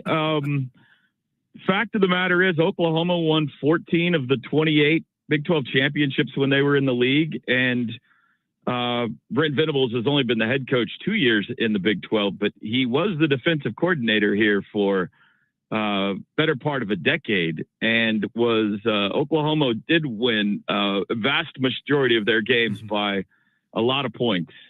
So it seemed like the Big 12 was maybe bored and looking for a fight yesterday, perhaps. I'm not sure, but he didn't say I won all of my games by a bunch in the Big 12. He said Oklahoma, which is, they won half of the championships in the 28 years. They dominated that league. Oklahoma won 14 Big 12 titles. Texas won 3. What Alabama has been in the SEC doesn't come close to approach what Oklahoma was in level of domination in that league. So for the Big 12 to in some way insinuate that wasn't the case it sounded like Brett Yormark's son got a hold of the Twitter account yesterday, honestly. We're joined by Toby Rowland. He is the play-by-play voice of the Oklahoma Sooners. You're hearing him right here on the Fan Upstate. Toby, obviously the biggest story with Oklahoma right now is John Mateer and his hand injury. You saw him play against Texas. You mentioned the loss on Saturday, 23-6 in Dallas. What's the latest on Mateer's hand and how much of an impact that'll have Saturday? Yeah, he came out of that game pretty good, didn't damage it worse. At least that's according to Mateer and Brent Venables. So the hope is with 7 more days of healing that it will feel even better this week. It was a fairly non-invasive surgery. It is a surgery that we have seen several professional athletes. Jared Goff was an example that was brought up. He had the same surgery, same doctor, played again 11 days later. So the fact that Mateer played 17 days later was not necessarily crazy. Now, I do think it affected him. The passes, he looked good in warmups. His passes, I would say up to 15 yards were pretty accurate, maybe lacked the zip they normally have. And anything beyond about 15 yards, wildly inaccurate compared to what we've seen out of John Mateer through the first 4 games of the season. His interceptions, if you look back at that game, the first one and the one before halftime were passes deeper downfield that missed its target by a good, 5 to 10 yards. So obviously it was bothering him to some extent. I don't know, with another week's rest, how much of that soreness goes away? Is he able to push the ball downfield a little bit more than he was against Texas? It's certainly a big question around here. Toby, would you say that the zip and inaccuracy issues, was that basically from snap number 1, or was it, the first time he took a hit to that hand, that's when things started to go downhill? I know you'd have to really kind of zoom in play by play to see what was going on with that throwing hand, but at what point in the game did those issues start to crop up?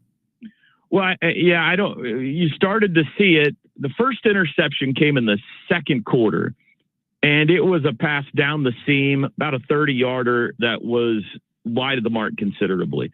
And that's really the first time you thought, well, that was odd. And then kind of radars went up from there. And I think that Ben Arbuckle figured it out too, the offensive coordinator, and they brought it became obvious at some point that Oklahoma couldn't run the ball and they couldn't throw an accurate pass beyond about 15 yards. So that really narrowed what they could do offensively. And Texas figured that out, and play calling became adjusted on Oklahoma's end, and offense got tough. So they really need either the run game to work better or Mateer to be more accurate down the field against South Carolina if they're going to have any chance of putting some points on the board. Toby, a lot of the Gamecock fans in the audience listening are going to watch Oklahoma for the first time this Saturday, being that they follow South Carolina and only South Carolina. Not all of them, but some of them. You mentioned the Oklahoma struggles when it comes to running the football. South Carolina fans can obviously relate. You go back a few weeks ago where they had -7 rushing yards in an SEC football game. For a Gamecock fan out there in the upstate of South Carolina listening today, how do you compare the two struggles? Because the Gamecock fans may say, hey, Toby, I know y'all are struggling to run the football, but our struggles and your struggles are not the same. How would you compare the two? Yeah, I mean, we need to get together at the state fair and, have a sympathy huddle together because I feel you. It's tough. I mean, it just makes offense in this league tough when you can't. I can't specifically, you could speak wiser than I could to South Carolina struggles. I'll tell you, with Oklahoma, they are down, in all likelihood, 4 offensive tackles going into this week. We'll see what the injury report says tonight about Derek Simmons. But Jacob Sexton, Jake Taylor, I should say 3 offensive tackles, and their starting center when the season started. So there's some injuries they're dealing with. That's one thing. There's a couple of other offensive linemen that have been dealing with ankles for the last 2 or 3 weeks that just don't quite have the especially lateral movement that you would want to have. So that doesn't bode well when you're trying to deal with Dylan Stewart, obviously, this week. The other thing has been the tight end blocking has not been very good. They use tight ends quite a bit, or at least they have in their run schemes. And while Jaron Kanik has been a revelation as far as receiving the football this year, he was a linebacker the last 3 years for Oklahoma. Moved to tight end this year, raised some eyebrows, and he's been great as a pass catcher. But his blocking hasn't been great, nor have his backups. And then the third thing is the second biggest transfer portal pickup Oklahoma had this year, behind John Mateer, was Jaden Ott, who is a running back from Cal, All-American 2 years ago, and was a massive get for OU in the transfer portal. And has been a no-show. I mean, you could look at his season stats, and he has made 0 contribution. They haven't been able to trust him as a quarterback protector on the field, and he hasn't made people miss. There is a real mystery as to what's going on with Jaden Ott. Is it as simple as he ran for a bunch of yards on the West Coast, but now he's in the SEC and he can't do it? Maybe, but I don't know. It's been bizarre. So you add all those things up, and the best rushing attack for Oklahoma this year has been their quarterback. When John Mateer's in the game, he's got some wheels and can go, and he's been their leading rusher. But other than that, it's been tough. Talking to Toby Rowland, play-by-play voice of the Oklahoma Sooners, right here on Wire to Wire with Diesel and Cole Bryson. I want to do a little what-if game here, and you alluded to the tremendous success OU has had before coming into the SEC and obviously this season. But if Oklahoma had somehow won that game last Saturday, John Mateer 2 weeks away from surgery, bloody hand, where would it have ranked all time in Oklahoma lore? Well, the fact that he played was incredibly gutsy. Because we're living in a day and age, especially in the NIL, where it seems like a lot of guys are looking for excuses not to play. So he won a lot of people over by getting out there. If he had somehow won that game, especially if they had done it in like some sort of come from behind fashion, then they would have carried him home, and they would have had a statue built already at the stadium by now. They love John Mateer here. He has a flair to him. He's got a charisma to him. There's a lot of similarities in the way he plays, in the way he acts to Baker Mayfield.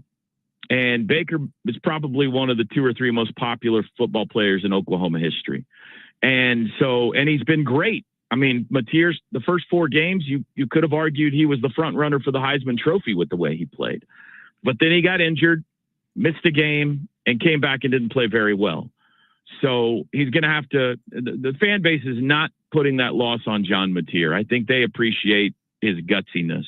But they got some other things on offense they got to figure out to help him out. The defense has been spectacular, one of the best in the country. And again, a lot of similarities between these two teams Saturday. But the offense has to help them out a little bit, especially if Mateer isn't going to be 100%. Toby, you just mentioned that defense. Man, they have been incredible, especially what they were able to do against Underwood. 9 of 24, holding him 124 yards, completely shutting down Bryce Underwood earlier in the season. What do you feel like this defense's key is going to be against a Lenora Sellers type of guy that is able to move the pocket, is able to extend plays? We all know what he can do with his feet.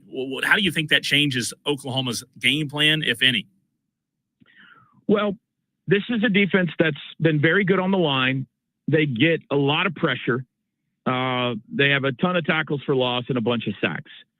And the weird thing is they haven't turned anybody over, which is crazy because that's what Brent Venables specializes in. And they got 2 turnovers all year, and both of those came against Kent State. And quarterbacks are constantly throwing from their backside. They're constantly hitting quarterbacks. For some reason, it just hasn't happened. And that's hurt the offense as well because there have been no short fields. There's been no, quick possession changes. Feels like every time the offense gets the ball, they're having to go 75 yards. So that's one thing. They got to figure out a way to be better at creating turnovers. The thing that applies to this game, I think, with Lenora Sellers, and that is a direct tie to Arch Manning in last week's game, is over and over and over again, Oklahoma got pressure on Arch Manning. He was in a collapsing pocket almost every time he dropped back to pass, and he scored it out and would stay alive, keep the play alive, and make a play downfield or run it himself. That is a major concern with Lenora Sellers. Getting pressure on him, I think you feel confident it's going to happen. But getting him to the ground is another story, especially when you're 6'3", 240 and a freight train like he is. So if Sellers can keep a play alive, sidestep the rush or squeeze out the right side window or whatever the case may be, then either he's going to take off and God bless the cornerback that tries to tackle him, or he's going to find a receiver downfield because the play has been extended. So for me, that's the big story going into the big question mark going into this game for the Oklahoma defense. I have no doubt they'll get pressure, but can that result in sacks? Toby, my last question for you here. Let's say John Mateer throws another interception in the first quarter and Brent Venables throws the proverbial hook out there, pulls him to the sideline, and Michael Hawkins goes in. How much has he improved since last season, and can OU win this game with Michael? Well, first off, I don't think that would happen unless Mateer got re-injured. I don't think that they would pull him, if he threw a pick. I could be wrong about that, but that's my hunch. I think Mateer is their guy. But, him injuring that thumb again is in play. Michael Hawkins is an elite athlete. He has track speed. He started 4 games for him last year. You guys saw him last year. He threw the ball to you too many times last year. That was the problem in that game. He is not great at going through, or at least last year was not great in going through a progression and finding the open man. He was pretty easy to read where he was going with the football. We've only seen him in 1 game really this year, and that was the Kent State game, and it wasn't a great performance. So I would say they are excited about the future of Michael Hawkins because of his athletic ability. He's got a cannon of an arm. But if that was the case, if Hawkins was pushed into duty in this game, there would be a whole lot of nervous Sooner fans because of what they saw in the 1 game he started this year. Toby, great stuff, man. Really appreciate you taking time to join us today. Have a great call Saturday, and we'll talk to you again soon. Thanks as always, man. What do I order at the State Fair, by the way, Friday night? What's the go-to? That's a good question. I'd say, you got to go, I'd probably say you got to go with a good old-fashioned foot-long corn dog. Are you a corn dog guy? Love a corn dog. Yeah. Love a corn dog. You can't beat a corn dog. Toby, it's the American way. If it's fried, it's going to be good. That's right. Go corn dog and deep-fried Oreos. How about that? Oh, I can feel the pounds going on as we speak. Yes. All right, you guys enjoy the game. Thanks for hanging out with you. Yeah.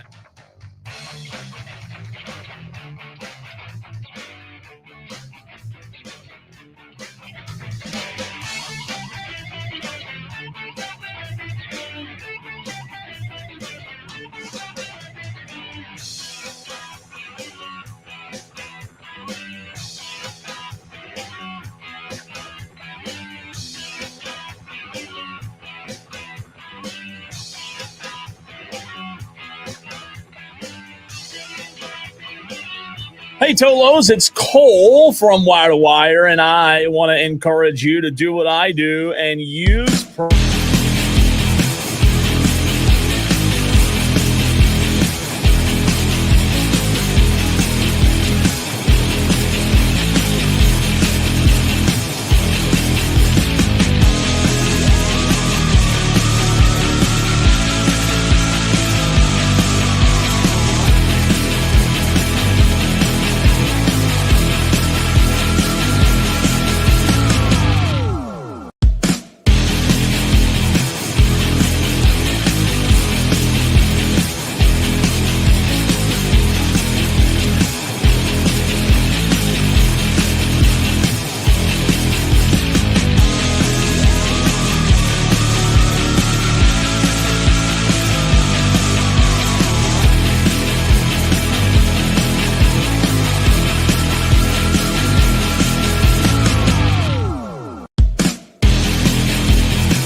one of the most popular names being thrown around when it comes to big-time college football opportunities is the current head bull in charge down at the University of South Florida, for some reason located basically centrally north and south. When you're talking about the state of Florida, make that make sense. Alex Golesh, his name is all over the place, Cole, when it comes to big-time coaching opportunities, and he was asked definitively, what do you think when you see your name coming up for all these Power 4 opportunities? I've not said a word to anybody, and I've not thought about it for 1 second. I think maybe because I'm not smart enough to be able to think about something else. I've never been able to think about anywhere or anything else other than what I'm doing. And I think part of that is just how I've been brought up and how I operate. I'm so process driven. To be honest with you, this 20 minutes I'm on the phone with you guys is totally jacking my day up. But I've learned I got to do that. So I got to adjust my process a little bit. But how many of our guests, Cole, would you say believe that going on the radio with us jacks with their day? Well, I think that there is some validity there. What I mean is, Diesel, when you have like so much structure in your life, like a coach does, like a college coach during football season, it is the most structured, I think, of any other, maybe a doctor or a nurse or something like that. Down to the minute, Sunday, Monday, Tuesday, Wednesday, Thursday, Friday, Sunday, Monday, Tuesday, and rinse and repeat. So I can understand. Like it'd be like me and you during a show having to send an email, right? It's in the way. I don't have time for this. We deal with it all the time to a smaller scale. Yep. Alex Golesh continues. And I say that half joking, but half not. Like I'm so process driven in terms of like I walk in here at the same time every day. I am down to a T. The only thing I ever let interrupt my day to day is if I'm going to sit down with a player or go down to the locker room and play ping pong for a little bit. Like, wait a minute, player interviews and ping pong are the only two things that ping take him pong, baby, out of his schedule. Ping pong is life. He must have a little Forrest Gump in him. Is all I was going to say. I like playing with my Flexolite ping pong paddles. Yeah. Like literally, if it's a player or somebody on our staff needs me for anything, I'll walk away, drop anything that I got going on. But outside of that, I don't think about it. I legitimately couldn't care less at this point. We've got so much awesome things going on here. We're moving in such a cool direction. Never thought about it. And, it comes up a lot in recruiting. But everywhere I've been, it's been the case. Like in recruiting, it's like, well, so-and-so saying you're not going to be here. I'm like, well, the alternative is that we could suck. And then I definitely won't be here. So I don't know, take your chances on that, I guess. But that's interesting, though, to hear a coach say that recruits and their families ask them about the rumors that you may be taking another job somewhere else. Yeah, it's just reality. I mean, this volatile world of college football, man, you just never freaking know. And, you can't blame the parents and the kids, right? At that point, I say, look, you can just transfer with me. If you like me, that's right. If you like playing under me, you can just come with me. Yeah. It's no big deal. I don't really get the Alex Golesh love yet. I know he's 5-1 on the season, but, all the time he's 19-13 at South Florida. He's bringing him back from the break. I give him credit for that. But I think it's a little early on Alex Golesh. Yeah, am I leaving? Yeah, I am. And you're coming with me. Yep. And then you're going to like it. Tomorrow, with me. It's Louis. Tolos, we'll see you tomorrow. A big show coming your way on the Fan Upstate.